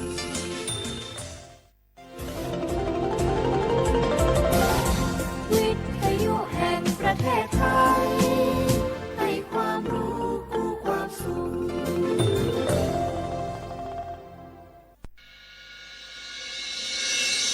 สถานีวิทยุกระจายเสียงแห่งประเทศไทยจังหวัดเชียงใหม่ AM 1476 กิโลเฮิรตซ์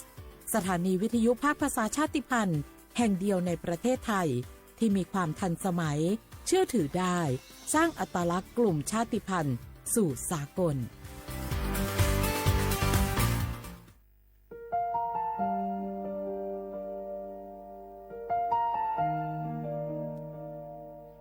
น้อมเกล้าถวายอาลัยสมเด็จพระพันปีหลวงพระแม่แห่งแผ่นดินผู้ทรงเมตตาเหนือเกล้าขอพระองค์เสด็จสู่สวรรคาลัยข้าพระพุทธเจ้าข้าราชการและเจ้าหน้าที่สถานีวิทยุกระจายเสียงแห่งประเทศไทยจังหวัดเชียงใหม่กรมประชาสัมพันธ์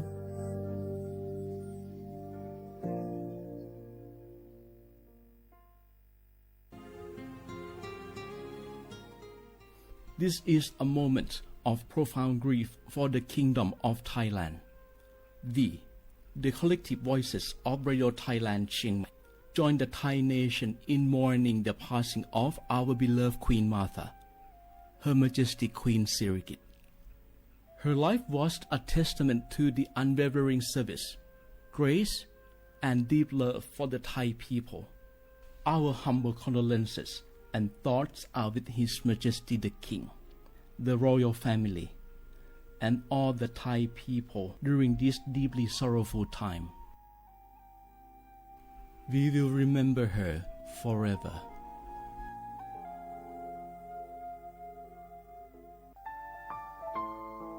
เฮาข้าพี่น้องเจ้าคือไตมีตั้งหม่องเจออันเจ้านางหอคำสมเด็จพระนางเจ้าสิริกิติ์พระบรมราชินีนาถพระบรมราชชนนีพันปีหลวงไล่เข้าสวนหมักหักคำนนเพกว่าย้อนสู้เก่าตึงปันเฮาวิเย็นขวัญเงาเจ้าเฮาขาฮอดถึงตีสุคติกัดเย็นเสกำเฮาขาพี่น้องก้นคือไต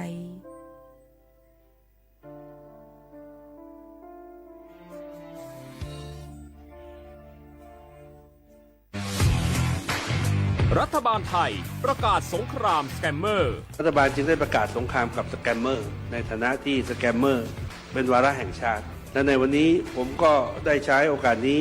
มารายงานความคืบหน้าและเน้นย้ำถึงสิ่งที่เราต้องร่วมกันทำต่อไปรัฐบาลได้จัดตั้งคณะกรรมการอำนวยการป้องกันและปราบปรามอาชญากรรมทางเทคโนโลยีขึ้นมาโดยมีผมเป็นประธานด้วยตนเองเพื่อให้ทุกหน่วยงานทำงานไปในทิศทางเดียวกันเราได้มีการลงนามบันทึกความเข้าใจระหว่าง 15 หน่วยงานหลักทั้งภาครัฐและภาคเอกชนตลอดจนสถาบันการเงินเพื่ออุดช่องโหว่ทางการเงิน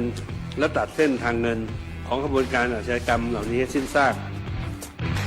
รวมพลังคนไทยต้านภัยสแกมเมอร์นายอนุทินชาญวีรกูลนายกรัฐมนตรี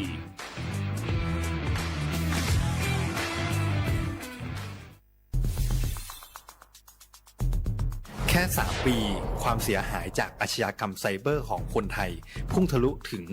94,000 ล้านบาทหรือเฉลี่ยปีละ 30,000 ล้านบาททุก1ชั่วโมงเราเสียเงินกว่า 3.4 ล้านบาทให้กับมิจฉาชีพออนไลน์โจรไม่เห็นใจคนอาชีพไหนอายุเท่าไหร่สถานะทางการเงินแบบใดหมอพ่อค้านักธุรกิจนักเรียนแม่บ้านข้าราชการเกษียณทุกคนตกเป็นเหยื่อได้เสมอและวันหนึ่งอาจเป็นคุณหรือคนที่คุณรักเพราะจุดอ่อนร่วมของเหยื่อคือความเร่งรีบขาดสติหรือแม้แต่บางครั้งก็เกิดความโลภจนเกินไปอย่าปล่อยให้การกดคลิกเดียวลิงก์เดียวทำให้โจรยิ้มกว้างวันนี้ถึงเวลาแล้วที่คนไทยทุกคนจะต้องร่วมมือกันสร้างภูมิคุ้มกันอาชญากรรมไซเบอร์ช่วยกันหยุดก่อนที่ภัยไซเบอร์จะทำให้คนที่คุณรักและตัวคุณเองกลายเป็นเหยื่อ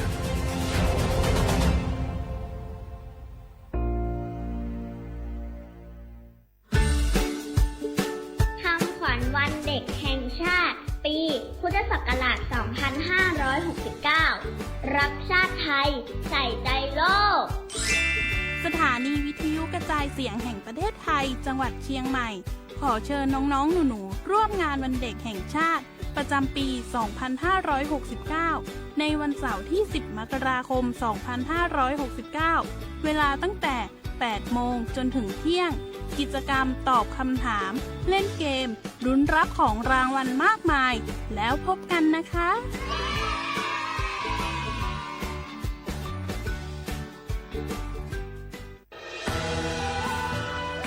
จากศาลากลางจังหวัดน่านหลังเก่าพัฒนาสู่การเป็นศูนย์การเรียนรู้นันทศิษย์ป่าคารโดยมูลนิธิรักป่าน่าน นับเป็นพระมหากรุณาธิคุณที่สมเด็จพระกนิษฐาธิราชเจ้ากรมสมเด็จพระเทพรัตนราชสุดาสยามบรมราชกุมารีได้พระราชทานนามนันทสิทธิปาคารอันหมายถึงอาคารแห่งความรู้ทุกแขนงของจังหวัดน่านภายในประกอบด้วยห้องนิทรรศการเฉลิมพระเกียรติรัชกาลที่ 9 แสดงพระราชประวัติและพระราชกรณียกิจของพระผู้ทรงเป็นพลังแห่งแผ่นดินและต้นแบบของความเพียรรถพระที่นั่งอนุสรณ์แห่งการเสด็จเยี่ยมราษฎรในถิ่นทุรกันดารทั่วทุกภูมิภาคของไทยพิพิธภัณฑ์ศาลากลางจังหวัดน่านความทรงจำของอาคารหลังเก่าและการอนุรักษ์สิ่งสำคัญของเมืองน่านเทคโนโลยีกับมนุษย์จุดประกายความคิดสร้างสรรค์สู่การสร้างนวัตกรรมในอนาคต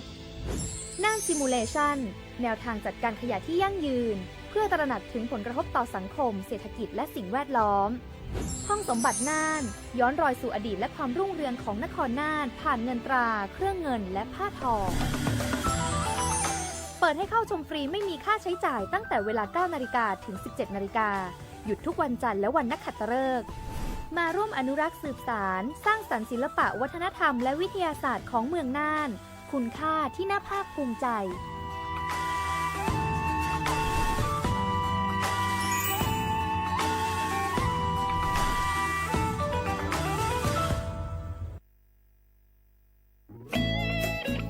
เสียงของท่านมีความหมายต่ออนาคตประเทศการเลือกตั้งคือโอกาสสำคัญที่ประชาชนจะได้ร่วมกำหนดทิศทางบ้านเมืองขอเชิญชวนพี่น้องประชาชนผู้มีสิทธิ์เลือกตั้งทุกท่านออกไปใช้สิทธิ์เลือกตั้งปี 2569 เลือกคนดีเลือกผู้แทนที่ตั้งใจทำงานเพื่อประโยชน์ของประชาชน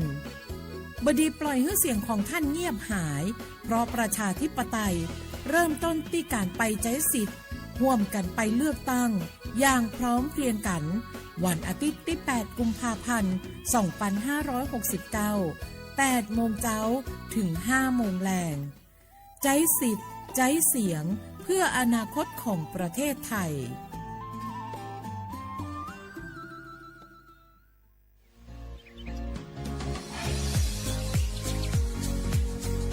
จ้ำหนังเปิงมติครม.มือวันที่29เดือนธันวาคม25ปากไป67ให้ฮิปเน็ตแกลิดปัญหาสถานะและสัญชาติคนอันอยู่ตั้งเมืองจึงไทยจอมมาตรา17นั่น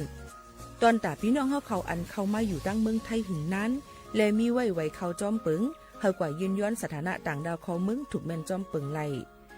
ตอนตาลูกอ่อนอันเกิดตั้งเมืองจึงไทยมีอำนั้นก็แม่มีไว้ทะเบียนประวัติบุคคลไม่มีสถานะทางทะเบียนอำนั้นไว้10 ปีถูกแม่นยาวในจึงให้กับยืนย้อนสัญชาติไทยจอมหนังมาตรา7ทวีไลพออยู่ตั้งกรุงเทพมหานครกว่ายืนไลตีสำนักบริหารการทะเบียนกรมการปกครองพออยู่ตั้งต่าง7วันในจึงกว่ายืนไลจอมหนังวัดไว้อันเปิ้นออกปันเฮาคานั่นเข้าย้ำเหตุการณ์จอมหนังหลวงปองจึงต่อพอถึงวันที่29เดือน62ปากไป69ค่ะ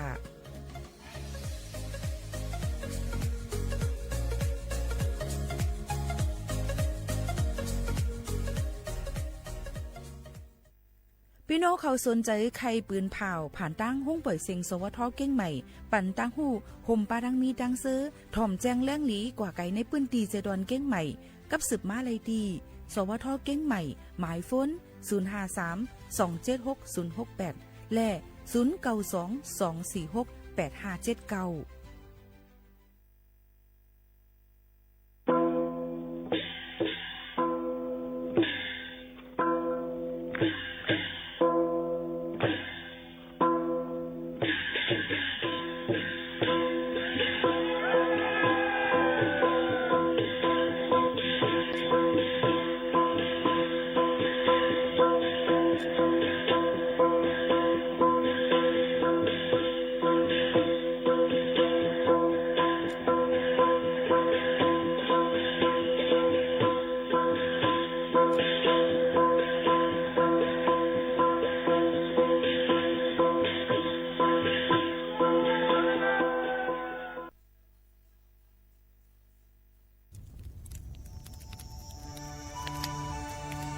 จงหู้คาหือ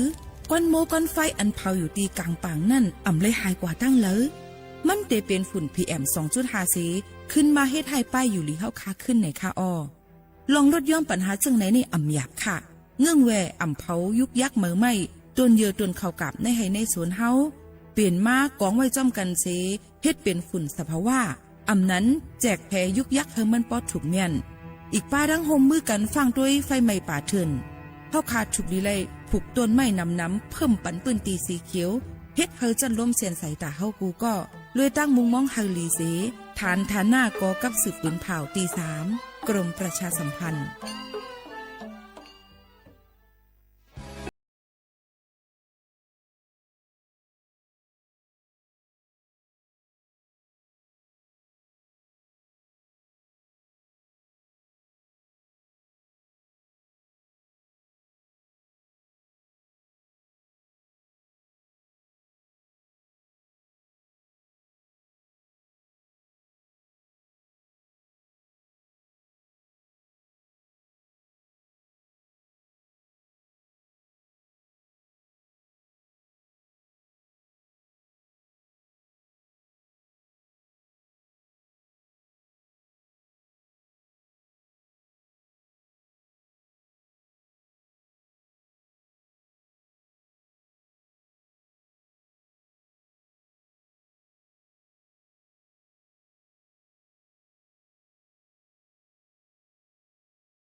มื่อสูงค่ะเมื่อสูงพี่น้องพุงหินถอมเฮาค่ะทั้งเสียงกูก็กูเกิลค่ะทบกันดินเนอร์ตอนการห้องปล่อยเสียงสวทเก่งใหม่ AM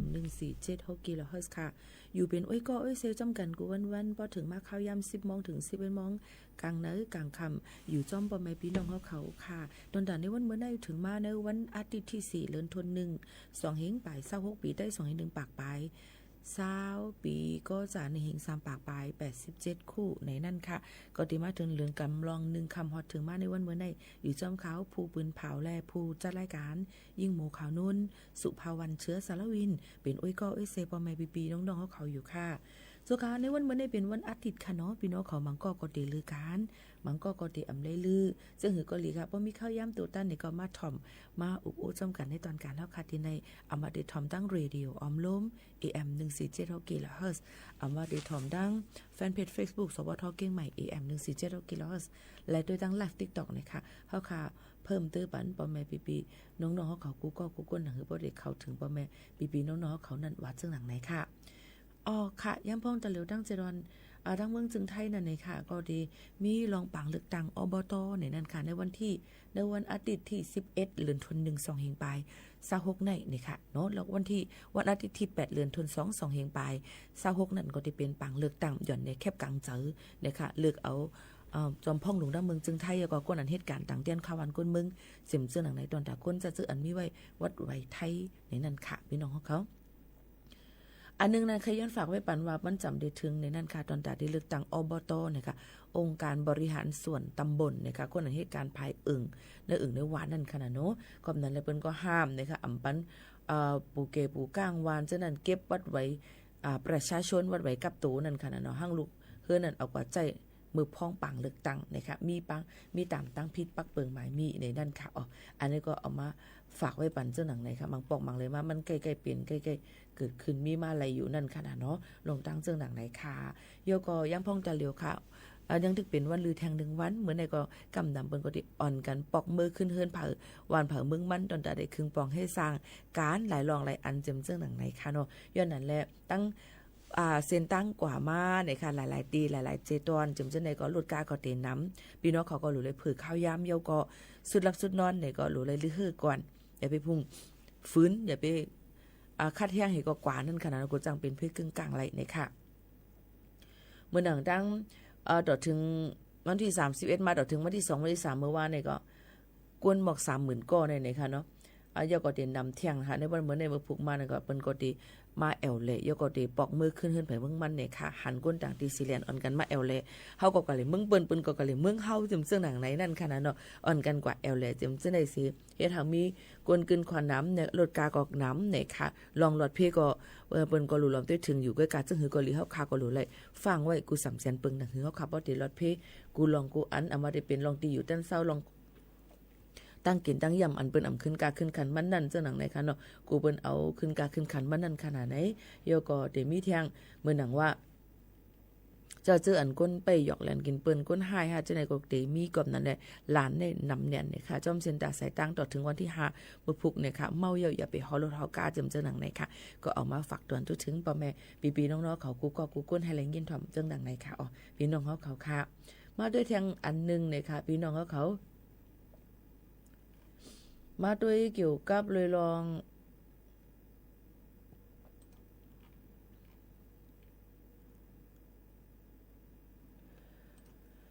ตีปังเลือกตั้งเมืองโฮมตุ่มกันอีกอ่อนนึงเนี่ยค่ะพี่น้องขอปังเลือกตั้งเมืองโฮมตุ่มเนี่ยค่ะปานของสีทับซึ่งมันปอกกำที่1อันเฮ็ดสังยาวตัวกว่าเมื่อวันที่28เดือนธันวาคม12 2เฮงปลาย25นั้นนางสาวเจ้าปะโอจื้อห้องนางจริงห้องนางจริงอันเป็นหนอแต้นพ่องปาติเจอจัดปะโอเพียนโอเขานั่นเลยอ่องเป้ดีนางเตียนพองกวนเมืองอันเป็นอู้อ่องปฏิสังสี USDP เขานั่นกว่าเนี่ยค่ะอู้อ่องนั่นก็ย่ำเหลียวเป็นจอมพ่องหลวงเมืองไต้นางจริงซ้ำเป็นผู้ต่างนาเนี่ยค่ะพี่น้องเขา LLP เขาเนี่ยค่ะที่ปังเลือกตั้งจันเตียนพองเมืองกนเจเวงเมืองตนตีนั่นสิอู้อ่องเลยแคบกังจะลงนาอยู่8เฮง98เวอแคบกังจะที่ห้องเลือกตั้งเลย 43,000 เฮง5ปากปลาย71เวอโฮมยังมี 52,000 เฮง3ปากไป84 วันอำนั้นก็แคปนั่นขนาดเนาะเป็นเจ้าหนังไหนค่ะพี่น้องเขาค่ะพอได้มาตัวในปฏิ SNDP เสือผึกในก่อนนั่งยิงใต้อันเป็นผู้ต่างนานั่นค่ะนั่งคำโม ติไลเคเข่ง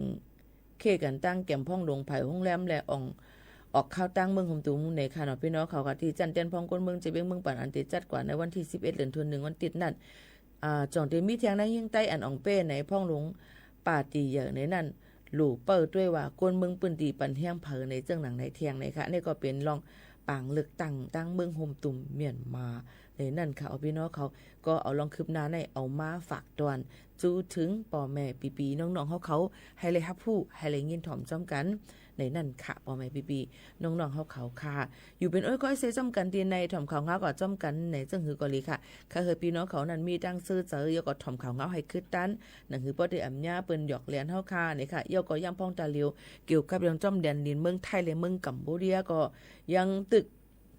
สุกยุงอ่อนอันกันอยู่นะอำไปถัดอำไปไหว้ไรในนั่นขนาดเนาะนี่ก็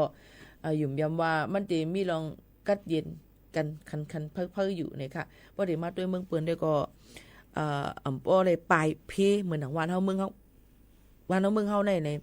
เลยปลายเนี่ยค่ะที่อยู่ด้านเศร้าก็อำเลยอยู่มีเฮิรนก็อำเลยอยู่มีกูก็อำเลยนวลแต่ที่หากินเรื่องต้องก่อยยับจะในมีลองตั้งขับคานเจอยับผึดนำเต้ๆในนั่นค่ะกูลองกูอันก็ยุ่มย้ำว่ามันติลดยอมลงมาเยาก็อำมีนั่นค่ะปังตึกซึกซือกันในค่ะนี่ก็ย้อนสุดต้องไว้อยู่ตาสีนั่นขนาดเนาะพี่น้องเขาค่ะก็มาฝากตอนทุกถึงกันเจ้าหนังในค่ะหรือเจอถ่อมด้วยเพียงก้อนหวานถูกใจกัน1หัวก่อนค่ะส่งขึ้นมาอุปโภคจำกันแห่งกำ1เมื่อในเสียงเขาก็ดีแหบที่เรียกว่าเสียงมันติ่มเพราะเข้มเพราะแจงหลีค่ะนะย้อนบอกว่ายุ่มยามาได้เป็นกัดยกคอเจี๊ยบเหี่ยวเนี่ยค่ะพี่น้องเขาเกยกาก็ยดยาอยู่เนี่ยค่ะรู้ลำตื้อถึงลงไปอยู่ลีนได้อยู่ค่ะนะพี่น้องเขาค่ะกินอียาอยู่นึกไหนค่ะหรือใจถ่อมได้เพียงก้อนหวานถูกใจกันอีกก่อนค่ะพี่น้องเขาค่ะ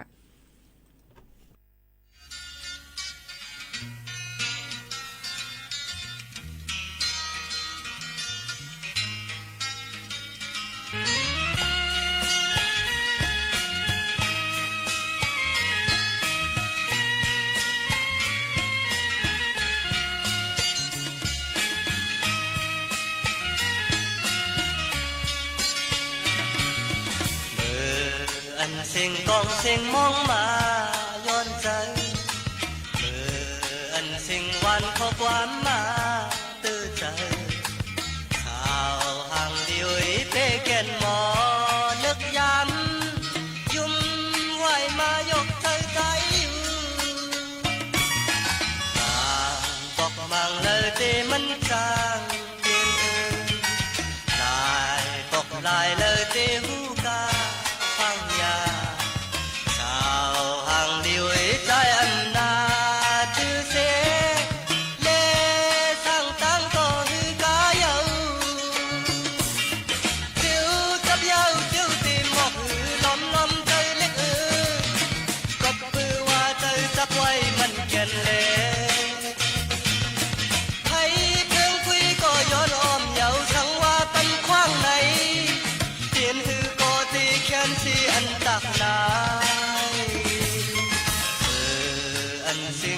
เสียงมองมา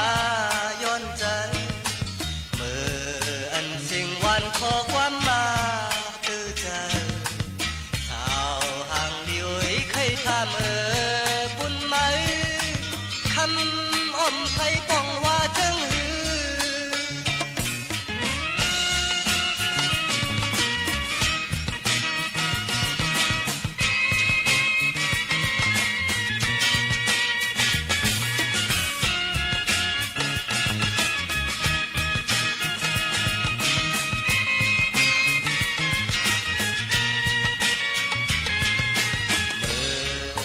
เสียงกองเสียงมองมาย้อนใจ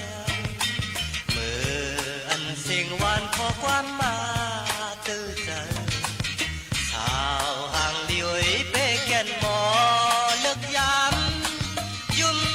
ไหวมายกใจใจอยู่มาบอกมังเลยเตมันจางเปลี่ยนลายบอกลายเลยเตผู้กาฟังยาชาวห่างเดียวใจอำนาจคือเสเลสั่งตั้งโตคือกาเยาจิ้วจับเยาจิ้วตีหมอก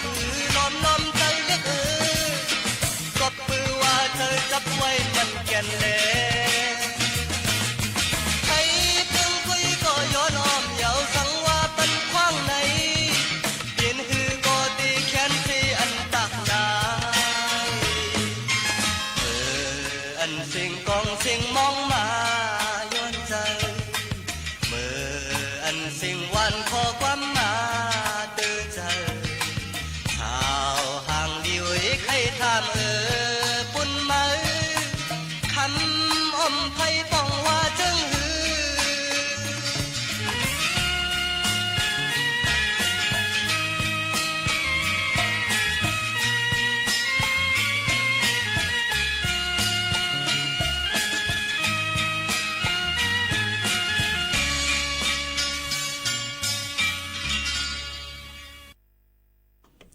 ค่ะคำอมไฟในนั้นค่ะหนึ่งเพลงความค่ะความเก่าก่อนนี่เป็นเสียงจ้าแสมาห้องไว้ค่ะนะเจอใจที่เสียงค่ะเนาะยก็เจอเจ้าเสียงตัวเมาเนี่ยค่ะเอาค่ะโยก็มาฝากตอนทุกถึงปอแม่พี่น้องเขาเล่นยินถ่อมซ้ำกันจึงดังในวันลือการมันก็ลือการก็การจึงหือก็ลีค่ะกูวันนั้นมันเป็นพ่อนลีดอนตาเฮาค่ะมือพ่อเฮาขาลูกตื่นขึ้นมาว่าโอ้ตัวเฮาเจอเฮาในยังตึกตุ่งหนึ่งยังตึกมีอาศักสายใจอยู่ในป๋องว่ามันเฮาเลยต่อสู้กว่าในแทงวันหนึ่งเย้าจึงดังไหนค่ะพี่น้องเขาอย่าไปว่นน้ำอย่าไปว่นกวางเนี่ยค่ะอย่าไปว่นสุกสักอ่อนอันเนี่ยค่ะเฮ็ดให้จัดเพราะว่าจัดป่าเฮาค่ะนั่นมันนอนอ่ำลับกินอ่ำวานจึงหนังในค่ะโอยก็มังก็ในค่ะมังก็ในค่ะเลือกเอาน้ำเหล้าสุรามายดยาหายมวยของใจมันก็ได้เอาเลี้ยนยาเนี่ยค่ะเมื่อได้เดี๋ยวมาลาเกี่ยวกับไปลองเลี้ยนยาเนี่ยค่ะกำนำใจอยู่ค่ะมังบอกมาว่ามันก็ว่าหลุดเลี้ยนยาในลืบหินลืบยุ่งล็อกไลน์เนี่ยลองคออ่างอันว่านั่นคอหลีคอจ้ามีหมดก็ขออ้างแล้วก็ซ้ำมีนำเหลือสีนั่นขนาดเนาะอ้างว่าเป็นเจ้งนั้นว่าเป็นเผิดแต่เจ้งนั้นเจ้งในอ่ะในค่ะเนาะพี่น้องเขาค่ะก็ได้เป็นเจ้งนั้นในค่ะเนาะเจ้งหือหล่ะในมันบอกว่าหลุดเล่นยาในย้อนบอกว่าเฮยุ่งหินจำเจ้งหนังในค่ะเนาะย่อก็หลุดกะให้นั่นก็กะซ้ำจับอยู่มันก็ว่าจับรู้หลุดวันอิดเกนั่นป่องว่าจับยาวจับยินมันยาวนี่นั่นค่ะพี่น้องเขาค่ะก็เบอร์นั้นแลก้นจะเจออันนี้เอามาตีในนั่นค่ะเอามาตีตัวทบนะก้นก้อนหนึ่งอันเป็นก้นดังเมืองจึงไทยรักสีเกตในนั่นค่ะอันนั้นก็อาจารย์รักสีเกตในค่ะอันนี้นี่ค่ะเอาก็มาลัดนี้นั่นค่ะเนาะพี่น้องเขาว่านี่ค่ะมาฝากไว้ปันจะเจออันเป็นก้นอันหลุดเลี้ยนยาอมควันนั่นค่ะเนาะพี่น้องเขาค่ะเจ้าหนังในเสเพราะว่าตืดอะไรให้ตืดกำเหลวในนั่นค่ะเพอสูบเล่นยาเพอหลุดเล่นยาก็อย่าไปกะทรงมึดมันเสกำในนั่นค่ะพี่น้องเขาค่ะตอนตาตูมันเจ้าได้ก็ว่าเนียนในนั่นค่ะเนาะว่ากินข้าว 2-3 กำอ่อนก็กินไล่นี่ค่ะพี่น้องเขาย่อก็เย้าเฮ็ดจังไหนค่ะง่ายเนียนนั่นค่ะเนาะบ่หลุดเล่นยามานำเนี่ยค่ะย่อก็ยังลัดเลยลองตั้งน้ำตาจึ้มในตานั่นลัดว่าหลุดยันยากว่านี่ก็อยู่ก็ขยักคันจากไว้ว่าจังหนังไหนค่ะย้อนปูว่ามันติเลยต่อสู้มันมานั่นขนาดเนาะกอบนั่นเลยมันเจ้าก็เลยว่ามาหมอกลาดว่าให้ตืดแปดเฮลองเล่นยาในนั่นค่ะย้อนปืนสั่งแล้วย้อนปูว่าติเลยยดยาผ่าตัดว่าก็มาตีต่อข้อว่าตีกันหลายๆตีว่าย่อก็เป็นแก่นซาว่าเจ้าหนังไหนเที่ยงเจ้าหนังนะคะมันอ่ำปันพ่อนดีอีสังย่อก็คืออะไรง่ายถอยเจอหยาบถอยใจกาบในนั่นค่ะพี่น้องเขาค่ะก็เปิ้นนั่นแหละเพราะว่าตืดไหลในก็เนี่ยตืดกำเหลวในนั่นค่ะพี่น้องเขาค่ะมันหายเฮียงเนียนในนั่นค่ะเนาะอยู่ก็ป้อมต่อสู้ก็มันก็ได้ตายในก็นั่นแหละมันเป็นพ่อนตุ่มยวนอันให้หรือเต้ๆจนตาเลี้ยนยาในคณะย่อก็แทงลองนึงพี่น้องเขาลูกอ่อนย้ำพองตะเหลียวอสักเล็กอสักลอกอ่อนหันจอมเมืองห่มตูเมียนมาเมืองไต้เฮาค่ะนั่นในค่ะเนาะหลายๆตีหันเปิ้นหลุดสุดพอร์ตกันมันก็ว่าป้อมสืบว่าในคึดกับเท่เป็นจังได๋ดองใจค่ะยันบ่นั้นได้พอร์ตว่าเป็นเล่นยาไฟฟ้าเปิ้นนำติเอาน้ำอียานิโคตินก็ได้ใส่กะทัสารมาอันอายหอมจึมห้วยก็ได้ใส่กว่ายาเมากำก็ได้ใส่กว่าป้ามังอันค่ะเนาะย้อนนั่นแหละบ่หลุดกว่ายาวในเสียงว่าติอำดีคอตีเจ็บตีแสบจังเป็นแก่นสาดังเป็นหลายรองหลายอันในนั่นค่ะพี่น้องเขาอันไหนก็เอามาฝากฟังไว้ปันพ่อแม่พี่น้องเขาเพราะว่าขายอันนั้นก็มีไว้กับตัวในพิษปักเปิงหมายมีแย่ตามตุกขอกเอียวก็หมายมือตามเงินในค่ะนะอันนี้ก็เอามาฝากปันพ่อแม่พี่น้องเขากูก็เฮาเลยยินถ่อมจำกันเอียวก็เงื่องแวะเอียวก็ตึดแปกเสกรรมในนั้นค่ะเอียวก็แทงลง1ทั้งวันเฮามึงเฮายำพองตะเหลียวกับปัน กะตัวในอาศัก14-15ตันลูกเขาก็อย่าพี่น้องเขาค่ะอโลเว้ยก็มีอยู่ใน KTV ปุ่นค่ะนี่ KTV เมืองเฮาว่าเป็น KTV เมื่อกูปอกมันได้ห้องมาเป็นตัวย่อมันว่าคาราโอเกะเทเลวิชั่นได้ดองใจค่ะมันได้เป็นกับห้องความจำคาราโอเกะห้องจำเปิ้นให้เนี่ยก้อยกาวานเฮาเมืองเฮากับปานตาเหลียวเลยตาเหลียวนั้นเมืองจึงไทยเนี่ยก็มีมานำหนาเอาค่ะขี่เขามาเปิดนำหนาเอา KTV เนี่ยเดี๋ยวก็มีกูเมียวค่ะล้วนนุอิดกว่าเข้ากันใน KTV ในยาเมากำยาเคยาแฮปปี้วอเตอร์ยาไอยาหังมีนำเนี่ยในค่ะน้อยย้อนเปิ้นนั้นเลยลองตั้งซะในหลูเลยฟังก็หลูเลยงึงเวมันก็ในก็อยู่ไว้ใน KTV เป็น 3-4 วันก็อำออกมาจำซื่อหนังในค่ะเนาะมันก็ว่าบ่ใครยอมเลยกับ KTV 2-3 วันยอมค่ะกินข้าวค่ะลูกกลุ่มกากลุ่มเก็ดกลุ่มเวียนในกินอยู่เลยลองตั้งอีหยังล่ะยงยาวเมากำไว้ค่ะเนาะย้อนเปิ้นนั้นลองตั้งเจอในมันหยาบขานเจอเนี่ยในนั่นค่ะเนาะโยก็ลูกอ่อนพองตึกหาดท้ายหนุ่มยิ่งหนุ่มใจเขาว่าเนี่ยค่ะเสียงอาศักใส่ใจอาศักปอดกว่าเลยลองตั้งจ้อม KTV ย่อก็ยาวมากกว่าเจ้าในนำเนี่ยแพร่ล่ำกว่าจัดตัวย่อค่ะนะเอามาได้เมืองลาวเมืองเวียดนามเมืองกัมพูชาเมืองไต้จ้อมแลนลิ้นเมืองไทยเชียงใหม่กูตีกูตั้งแพร่จอดมีหมดเย่าในคณะย้อนเปิ้นนั้นเลยมันก็เปิ้นถามว่ามาเลยเฮากว่าเลย KTV เตเลี้ยงสู่ในนั่นเดเลยตอบว่าคือค่ะตั้นคาในก็เยาค่ะย้อนเปิดสังหลาในป้อกว่าในจึงเพราะว่ากำลีได้ก่อมเป็นสังกินทั้งได้ก็ใจอยู่กำมาล็อกไล่กับเมียนมือพ้องอันเฮาคากะกินยาสีลองสีแล้วก็เจ้าหน้าที่เปิ้นทำเข้ากดจัดกดทัดด้วยในจึงจัดบ้านนั้นข้าวอันเหตุการณ์มาในลู่ซุ่มกว่าโมดเอาค่ะพี่น้องเขาย้อนเปิ้นนั้นแหละพี่น้องเขาก็รู้เลยปองเจอบ่ได้อ่อนคากว่าเลยในอย่าไปอ่อนคากว่าเลย KTV เนี่ยค่ะนะคากูเนี่ยค่ะเฮียงล่ะในมันหู้ไหลนั่นขนาดน้อยพี่น้องเขาค่ะจัดปานกวนเนาะค่ะมันก็มีกรรมมันก็สิมีกรรมดีกรรมให้กรรมจ้าอยู่ตาสีนั่นขนาดไหนย้อนเปิ้นนั่นแหละแค่ดอกป่องเจอปันใหญ่นำสิก็มันก็ห้องเป็นหังเฮาเตเลี้ยงสู่ในก็ใจอยู่ก้อยกาว่าเลี้ยง1ปอก2ปอกมากำบ่ติดกะจ้อยมาทำล็อกไล่ปัญหาลองเตม่านตั้งนำตั้งหลายในเฮาเขาวนกว่าจังนั้นในแลมันก็เนี่ยเรียนก็ค้าย้อนเบิ่งหังคามบ่ไกลกว่าจ้อม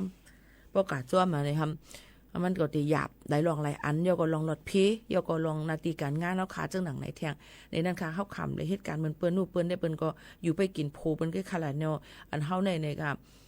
หลุเลยหากินตั้งผูตั้งมีตั้งลุกตั้งล่างจังหนังไหนค่ะเนาะพี่น้องเขาค่ะก็เน็ตคัดเจอนั่นค่ะเนาะย้อนนั้นย่อก็ค่ะเหตุการณ์ในค่ะเหตุการณ์เงินเรือนค่ำในนำค่ะ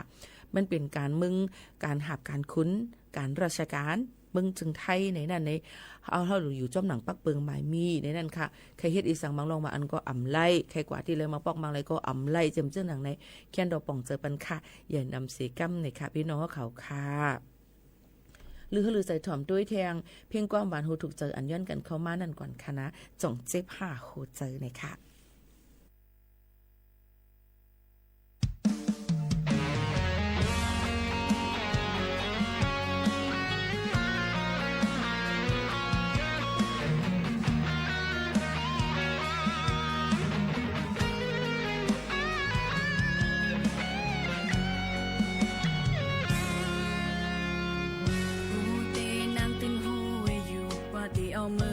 ขึ้นมาเป็นเมื่อใดอำไลอย่าไปว่าวันซื่นนั้นยาวลานั้นสำแค้นไว้ไกลๆโกยกากับสั่งนางตึกมาวนเก็บเสนอใจให้เสียทีสองปาจิบเขียนปอหาโหเจอเป็นว่าหาก้นก็อันหักเฮากับสั่งเลิกความมาเข้ามาแป้งก้นก็อันมือหักเปิ้นเฮ็ดแล้วสำลักหลอมสีลายก็เก่าคืนได้วันหลังเสปอกมาขึ้นจูก็หักเฮาในก็ซ้ำตกเลือนเปิ้นเฮ็ดเป็นปล่อยก้นกึนกบกูกินแขกแต่เยาลูแต่อยู่แคนเสเอามายืนจูก็เฮาหักในเปิ้นซ้ำปอเฮาเซเฮ็ดไล่ต่อเนื้อเฮาเยา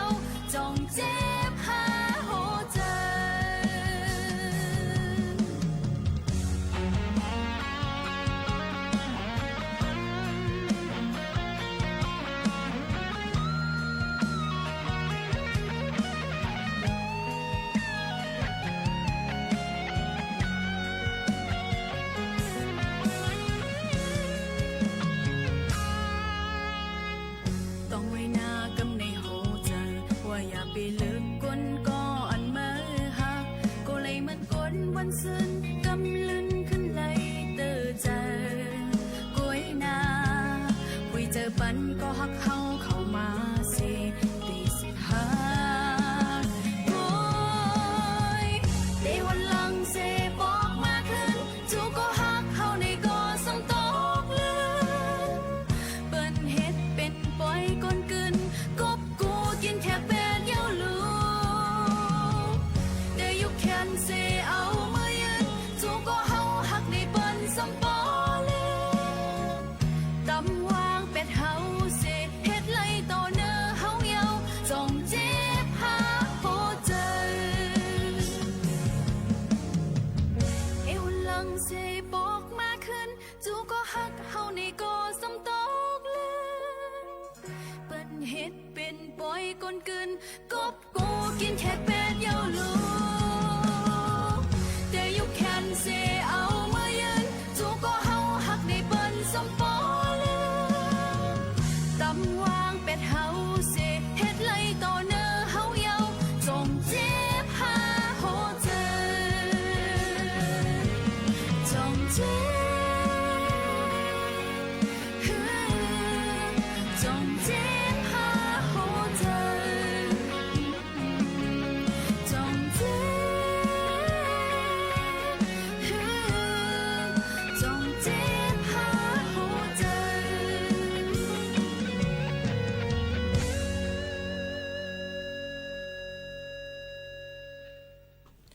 เปิ้นถามว่าจ่องเจ็บหาโหเจอเนี่ยค่ะเพราะเฮาค่ะปล่อยมันอยู่หังก้อยมันนั่นมันก็เต็มเจ็บก็ไว้กะจ่องฮู้ข่าวว่าครึ่งในครึ่งอังกาก้นเฮาค่ะในมันตื่นเหตุการณ์อยู่24ชั่วโมงกวนวันตั้งแต่เฮาอยู่ในต้องมีเอามาดอกถึงกับตาเหลียวอาสาวก็คือเขาก็เหตุการณ์นำตานาดย้อนบ่นั้นแหละอย่าไปกะเอาอีสังต่างรองตาอันมายากเขาอีย้อนบ่ว่าก้นเฮาค่ะในมันมีอันต่างเตียนมันครึ่งอังกาก้นเฮาค่ะในมันมีครึ่งอันต่างเตียนมันเนี่ยค่ะพี่น้องเฮาเขาค่ะจ่องใจเพราะว่ามันฮับทั้งว่าเจอว่ามีเนี่ยก็ต่อก้นโดเลยมีเงินมีค่าไม่เตวๆก็ไปเข้าย้ำไปกามไปหมุนแทงให้ก่อนก็นั้นแหละมันเอามาต่างเตียนเลยเหมือนรถกานัดมันหายว่ะเนี่ยเอามาซื้อมาใส่ติเลยว่าเครื่องอันนี้มันกวายว่ะเนี่ยที่มาเปลี่ยนอำไรค่ะเปลี่ยนอำไรนั่นน่ะโนก็เปิ้นในรู้ล้อมได้ถึงตัวเจ้าเก่าลีฮักตัวเจ้าเก่าพองอย่าไปกะฮักเปิ้นโมดฮักตัวเจ้าเก่าน้ำฮักตัวเจ้าเก่าเฮฮักเปิ้นได้ก็เจ้านังเก่าอย่าไปหันปุ่นส่วนตัวในได้อย่าไปหันปุ่นส่วนตัวในค่ะนะอันว่าฮักตัวเจ้าเก่าอันว่าในใจว่าป่องว่าหันปุ่นส่วนตัวให้บอกว่าตัวเจ้าเก่าในป้อเฮาฮักพอดีมาฮักหลานในนึงเฮาก็รู้เลยรู้ลำได้ถึงป้ายอยู่ลีเฮาคาโหต่อตีนนั่นค่ะนะเนาะเข้ากัดในอาบน้ำมี3-4วันจ่องไล่เม้นค่ะไหลค่ะยกก็จังเป็นคุ้มๆกายๆเนื้อหนังตีซาเนี่ยค่ะเฮาก็รู้เลยรวมได้ถึงตัวเจ้าเก่าเนี่ยค่ะยกก็โหต่อตีนนั่นค่ะนะเนาะเจ้าหนังไหนในนั่นค่ะดูลองด้วยถึงเนี่ยค่ะอย่าไปก่อนหลุดเล่นยาเอามาใส่ให้แล้วค่ะเป็นตั้งเป็นต่างอันเจ้าหนังไหนขาวมันก็จะเป็นเจ้าไหนนั่นค่ะนะก็บนนั้นเลยฮักตัวเจ้าเก่าเนี่ยค่ะเยาก็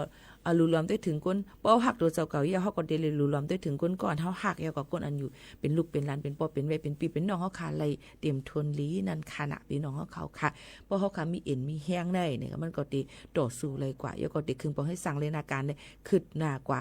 นำก็เก๋นั่นเยาค่ะเพราะเขาค่ะมีลองตั้งคัดเจอค่ะนะก้อยกระป๋อมคัดเจอเยาก็ไปกินกำกินมูเนี่ยว่าก็ตักเปต่างกะละมาว่าเปิ้นว่าเต็มมักมีว่าในเนี่ยก็ไปให้นั้นเต็มใจหนังเก่าเนี่ยค่ะเป็นไรในค่ะนะในก็ฝากฟังไว้ปันค่ะค่ะย้ำพองตะเหลียวนั่นเนี่ยค่ะเปิ้นก็เหมือนหนังตั้งภายรู้ล้อมด้วยถึงรองมันกึ้มกรมการปกครองในนั่นค่ะตั้งเมืองจึงไทยเขาเนี่ยก็เปิดปัน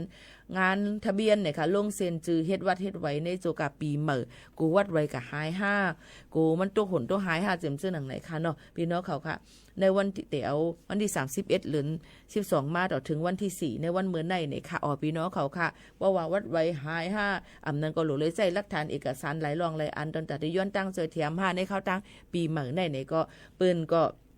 เปิดปันเฮ็ดปันนั่นค่ะนะพี่น้องเขาค่ะที่กรมการปกครองในนั่นค่ะนั้นก็ต้องถามเพิ่มเติมกับเลขส่วนส่งเสริมการทะเบียนและบัตรในนั่นค่ะหมายโฟนไหนค่ะ02-791-7046นั้นก็หมายโฟน call center มัน1548ก็อะไรเหมือนกันในนั่นค่ะเปิ้นก็เปิดปันในค่ะเดี๋ยวข้าวยาม 8:30 ถึง 4:00 ซึ่งหนังไหนในนั่นค่ะบางปองบางเลยมาป้อมีลอง คือค่ามีลองโลห้าเตรียมจะได้เปิ้นก็ได้เปิดปันเฮาพี่น้องเขานั่นคัดเจอดอนตาเดกว่ายืนย้อนเฮ็ดไหลนั่นขณะพี่น้องเขาค่ะกำเนิดเฮาเข้ามาด้วยทางอันนึงเกี่ยวกับได้ลองการเลือกตั้งล่วงหน้าผ่านแอปพลิเคชันไทยดีนี่ค่ะพี่น้องเขาค่ะลองตั้งอันในนั่นค่ะตอนตาก้นจะเจออันอาสัก18ปีเต็มขึ้นเนื้อก้นไทยนั่นค่ะเนาะเปิ้นเต็มมีการเลือกตั้งล่วงหน้าผ่านแอปพลิเคชันไทยดีนี่ค่ะก็สิเลยล็อกอินเข้ากว่านี่ค่ะที่ไทยดีนั่นค่ะเนาะย่อก็เข้าหน้าอันที่เปิ้นปืนเผาไว้ว่าโบราเว็บในนั่นค่ะพอเช่าในนั่นค่ะเนาะย่อก็เข้ากับครึ่งปองให้สั่งเลือกเมนูมันเสกว่าเลือกระบบมันจะมีเป็นคักเป็นตอนกว่าจังหนังไหนค่ะนี่ก็เป็นการใช้สิทธิ์เลือกตั้งล่วงหน้าผ่านแอปพลิเคชันไทยดีในนั่นค่ะพี่น้องเขาอันนี้ก็เพียงทางนึงลองเอามาฝากบันพี่น้องเขาให้เลยฮับผู้ให้เลยยินถ่อมจ้อมกันค่ะย่อก็ต่อถึงวันที่5ในค่ะเปิ้นก็เปิดปันลงเซ็นชื่อตอนตาเดก็ใจศูนย์เลยศูนย์เป็นออกเสียงประชามตินอกปืนตีนอกวัดไว้เฮาค่ะอันมีไว้นั่นในค่ะกับนั่นแหละพี่น้องเขาก็ก่อยยืนไล่ต่อที่นายอำเภอไล่ในค่ะย่อก็ยืนทางใบสนีก็ไล่ยืนผ่านเครือข่ายอินเทอร์เน็ต24ชั่วโมงก็ไล่เหมือนกันในค่ะเปิ้นก็ได้เปิดต่อถึงวันที่5ข่าวยาม12 โมงเต็งขึ้นนั่นค่ะจำหนังข่าวยามตั้งเมืองจึงไทยอยู่ต่างจึงเมืองอยู่ที่ไรก็อย่าบอกว่ามีศูนย์ตอนตัดที่เลือกหย่อนในแคบกลางใจดังเมืองจึงไทยอันเปิ้นเลือกตั้งวันที่8เดือน2นั่นให้ก่อนเลือกตั้งลงหน้าในวันที่3ถึงวันที่5ในลงเซ็นสายหมายลงเซ็นจื่อลงไว้นั่นค่ะ3ตั้งในไหลจึงหนังไหนค่ะนั่นคือป้อได้อำลู่ซุ่มลองสุนไหลสุนเป็นพี่น้องเขานั่นซึ่งหนังไหนค่ะอันนี้ก็เอามาฝากตวนให้เลยฮับผู้ให้เลยยินถ่อมจ้อมกันซึ่งหนังไหนค่ะพี่น้องเขาข้าวยำตึกกึดอยู่ค่ะเนาะพี่น้องเขาค่ะข้าวยำตึกกึดอยู่นั่นเลยค่ะเขาขาดก็ที่อ่อนกันมาถ่อมด้วยเทียงเพียงกว้างบานหูถูกใจกันค่ะนะพี่น้องเขาขามาถ่อมเพียงกว้างบานหูถูกใจกันเทียงหนึ่งหูอันย้อนกันเข้ามาในกันค่ะหักสืบหักในค่ะเนาะพี่น้องเขาค่ะย่อก็อย่าลืมค่ะนะย้อนพองตะเหลียวก็ยังตึกกัดหนำเตอมาอยู่ย่อก็เหมือนในกัดเพียงไหนค่ะเนาะพี่น้องเขารู้ลำได้ถึงไปอยู่ลีกันจ้อมค่ะฝากฟังไว้ปั่นกูก็ค่ะ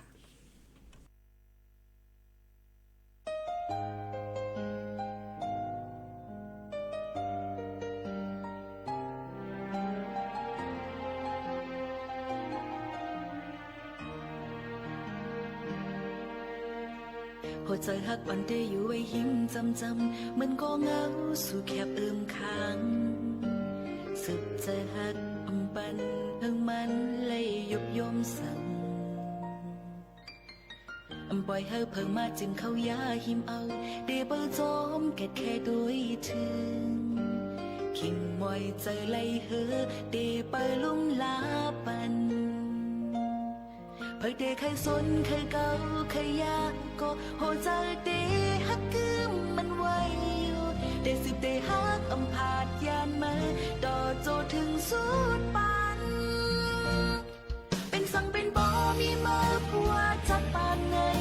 อังโกสังเดต่อสู้ตั้งนะสังหักเป็นเอ็นแห่งฮักสุภาพกันอำเสียงสูงเดมียิ้มจำจุงยิบมือกันอำพาโดนโจดอสุดปานหักสุภา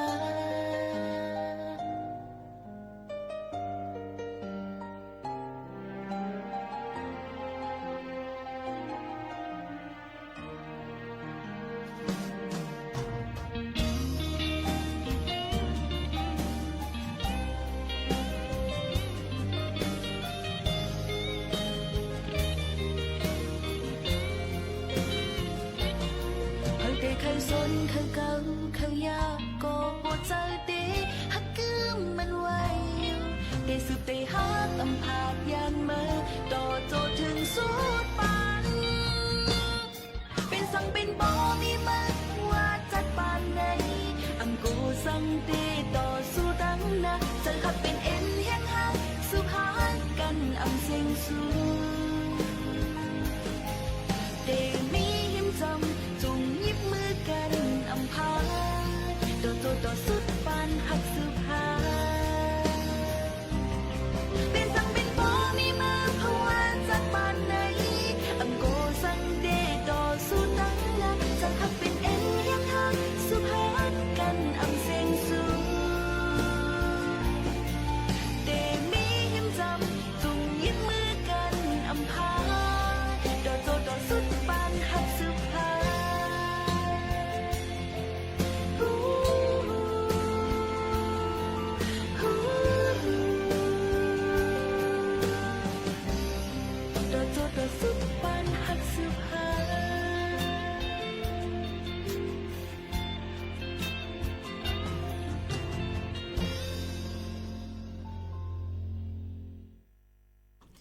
ทำเพ่งก็มานูถูกใจกว่าเย้าตัวลิงงามเนี่ยค่ะข้าวยำก็เต็มหมดติเสียงเย้าในนั่นค่ะพี่น้องเขาค่ะดีกว่าอะไรไปอะไรก็ให้รถเพเขียนกัน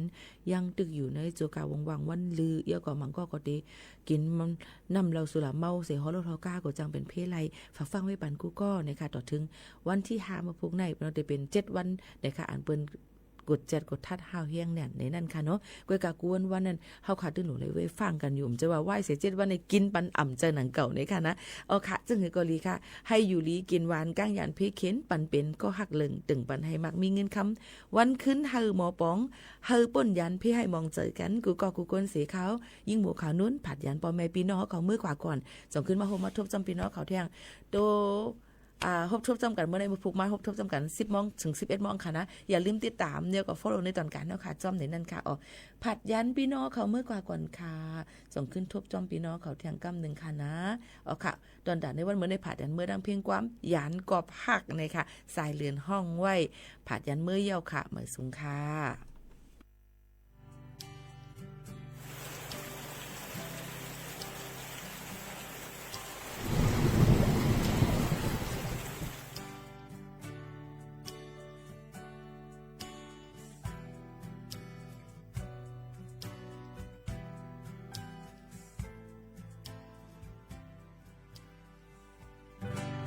เจอว่าตีอ่านลืมจังยานเจอว่าไหลสุดหากว่าเยาก็ปื้อถึงหักอ่อนใจและตั้งน้องในมีวันคอยจำเนอเจอใจหูอยู่เนื้อใสเส้นตั้งน้องตึกยาวไกลสืบไปเลยไว้คือใจภายหลังลองอันตังซื้อไว้ปันมือยาวน้องหากุยปันข้าวยามปูนนั้นหยุดยาตั้ง4 ปีโอ้ฟ้าคุ้มฝนไหลทุกมาขึ้นลับสิ่งนั้นยาวก็น้องเอ่ยได้ข้าเจอคำปูนมือหมดเสือนานไปจังมีเอาปนตาใจลองตั้งหักที่อันมีเนื้อสู่น้องนานซึ่งสิ้นไว้อยู่ในใจ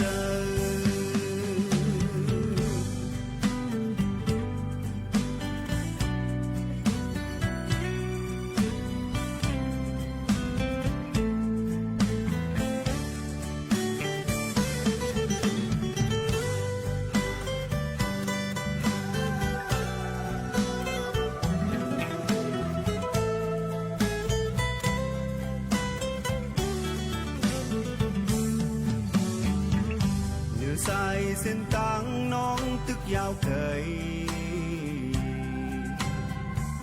สืบไปแลไว้คือใจภายหลังลองอันตังซื้อไว้ปันมือยาวน้องหากุยปันข้าวยามปูนนั้นหยุดยาตั้ง4 ปีโอ้ฟ้าคุ้มฝนไหลทุกมาขึ้นลับสิ่งนั้นยาวก็น้องเอ่ยได้ข้าเจอคำปูนมือวันยุ่งคู่หมดเสือนานไปจางมีเอาปุ่นตาใจลองตั้งหักที่อันมีเนื้อสู่น้องนานซึ่งสิ้นไว้อยู่ในใจโอ้ฟ้าคุ้มฝนไหลทุก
สถานีวิทยุกระจายเสียงแห่งประเทศไทยและเครือข่ายทั่วประเทศเสนอข่าวต้นชั่วโมง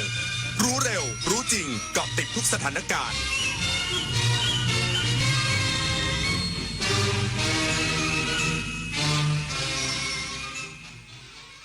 รับฟังข่าวต้นชั่วโมง 23 นาฬิกากับชลธรจัญญาครับกระทรวงดิจิทัลเพื่อเศรษฐกิจและสังคมเตือนประชาชนอย่าหลงเชื่อข่าวปลอมย้อมผมสีเข้มเป็นประจำเสี่ยงทำให้ตับทำงานหนักอีกสักครู่กลับมาติดตามรายละเอียดครับเมื่อปีเก่ากำลังจะผ่านไปและปีใหม่กำลังจะเข้ามาให้ทุกความเหนื่อยล้ากลายเป็นพลังให้ทุกความหวังกลายเป็นความจริงเริ่มต้นปีใหม่ด้วยรอยยิ้มความสุขและกำลังใจดีๆจากคนรอบข้างสวัสดีปีใหม่อยากให้ปีนี้เป็นปีที่ดีที่สุดของคุณและคนที่คุณรัก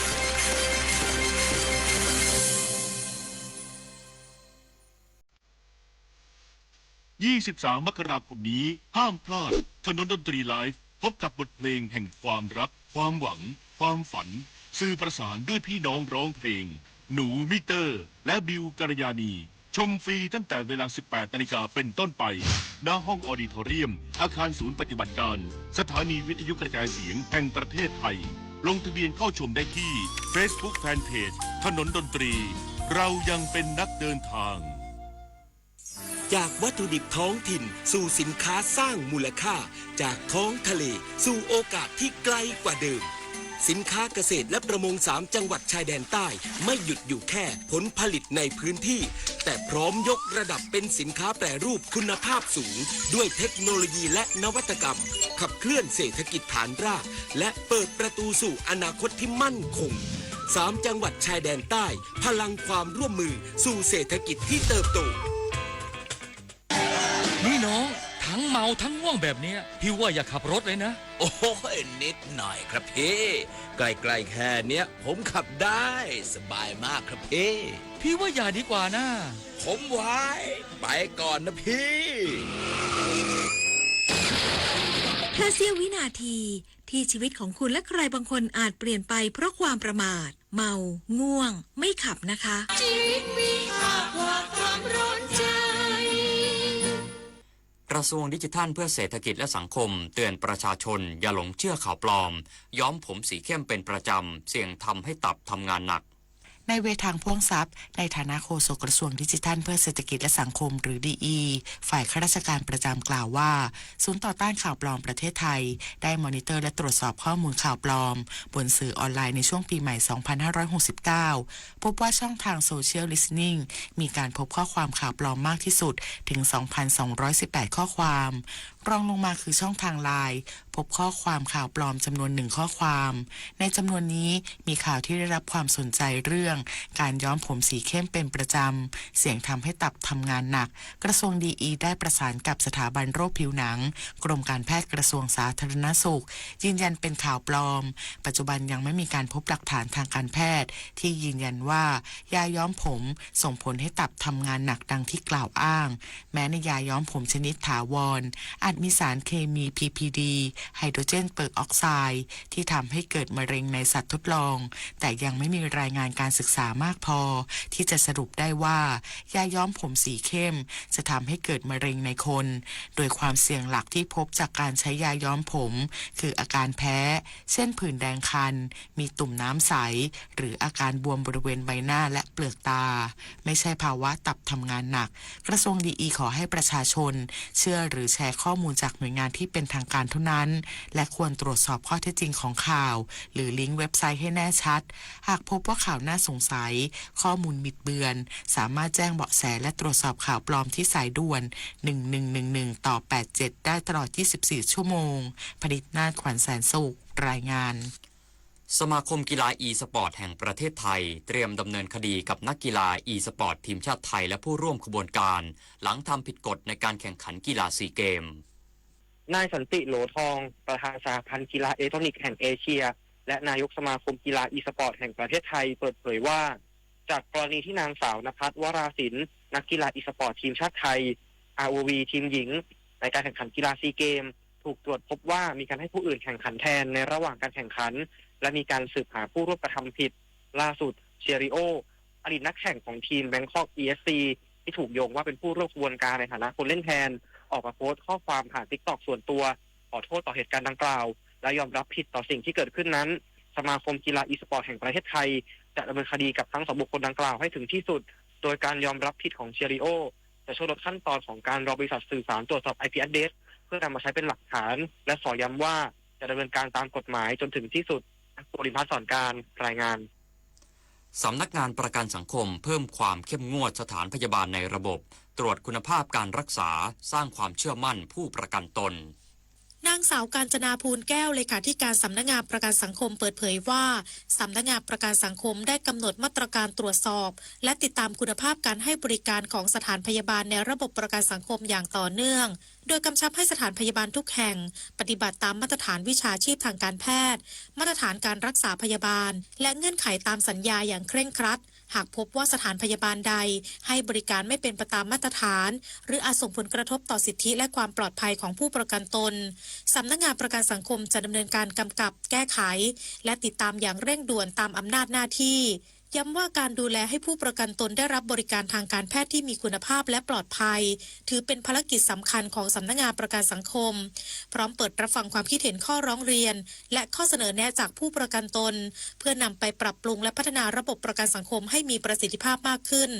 ผู้ประกันตนสามารถแจ้งปัญหาหรือข้อร้องเรียนเกี่ยวกับการให้บริการของสถานพยาบาลในโครงการประกันสังคมได้ที่สายด่วนประกันสังคม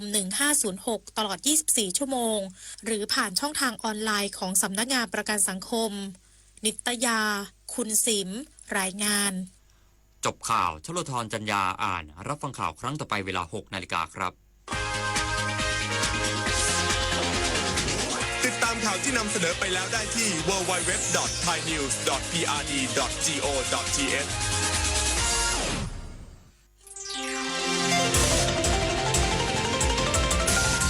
วิทยุแห่งประเทศไทยให้ความรู้คู่ความสุข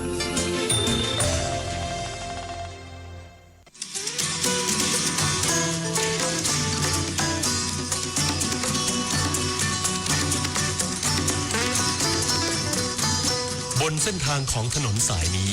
เรามีบทเพลงเพื่อชีวิตดนตรีกวีศิลปะวัฒนธรรมวรรณกรรมมาฝากคุณทุกวันเสาร์และอาทิตย์กับเราที่นี่ถนนดนตรี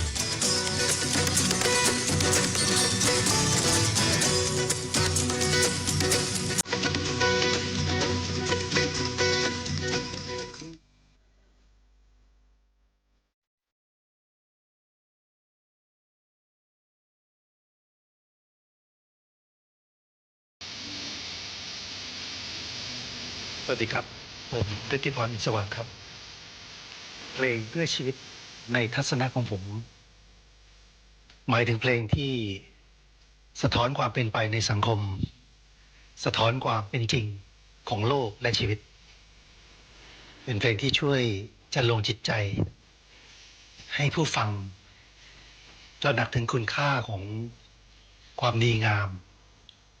ตระหนักในคุณค่าของการมีส่วนร่วมในการสร้างสรรค์สังคมเพลงเพื่อชีวิตไม่ว่าจะนำเสนอด้วยดนตรีหรือท่วงทำนองที่หนักแน่นหรือใช้ท่วงทำนองที่อ่อนหวานใช้ดนตรีที่อ่อนโยนถ้าหากว่าฟังแล้วรู้สึกมีกำลังใจมีพลังที่จะสร้างสรรค์สิ่งที่ดีงามให้กับตนเองครอบครัวและสังคมแบบนี้สำหรับผมถือว่าเป็นเพลงเพื่อชีวิตครับ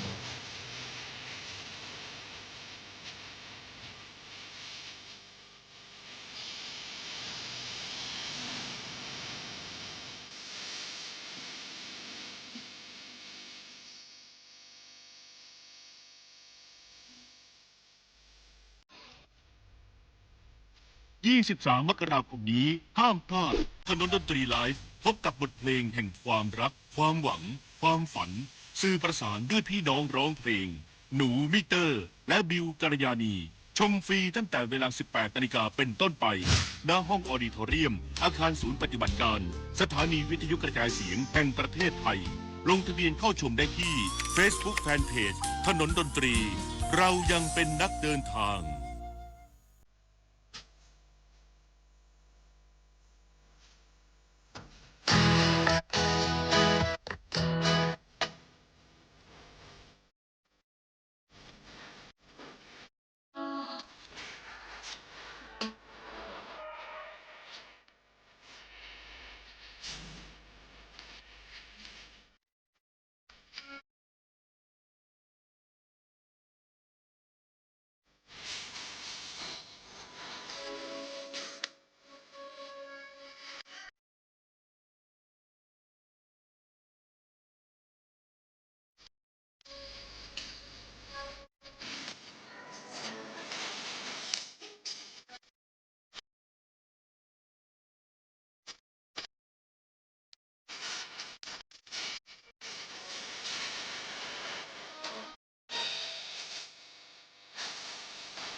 กลับมาชั่วโมงสุดท้ายของถนนดนตรี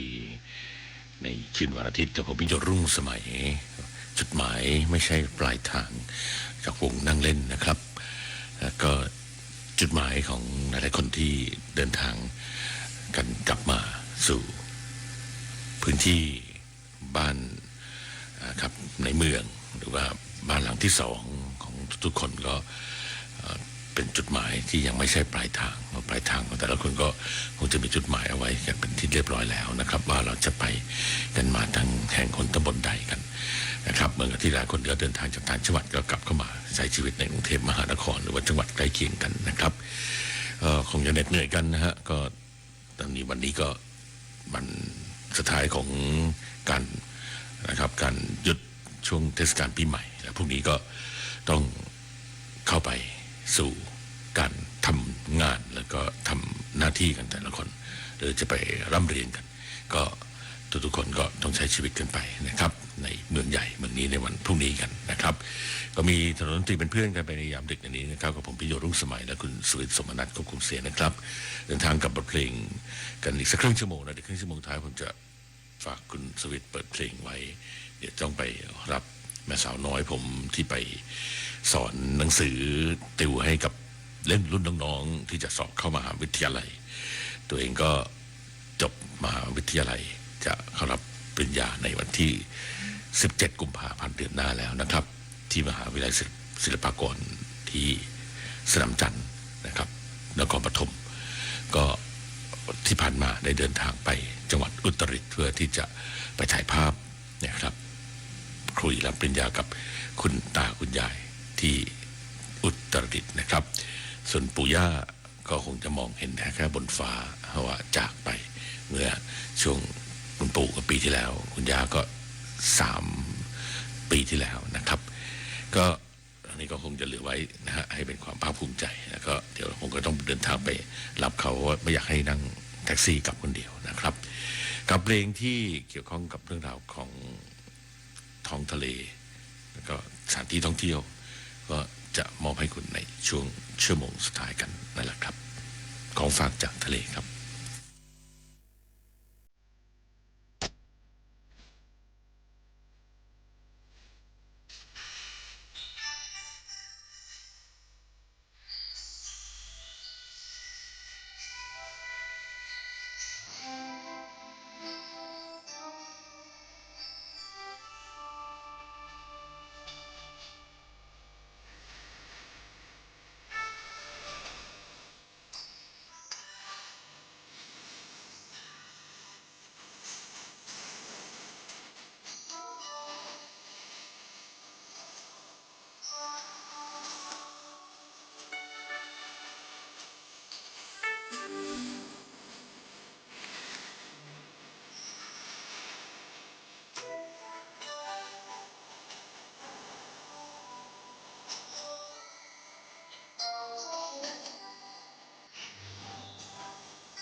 จากนั้นเลือกตรง Open Chat โดยค้นหาคำว่าถนนดนตรี FM 92.5 เมกะเฮิรตซ์แล้วกดเข้าร่วม เพียงเท่านี้ท่านจะไม่พลาดข่าวสารกิจกรรมทางดนตรี กวี ศิลปะ และวรรณกรรมที่น่าสนใจ ถนนดนตรีเรายังเป็นนักเดินทาง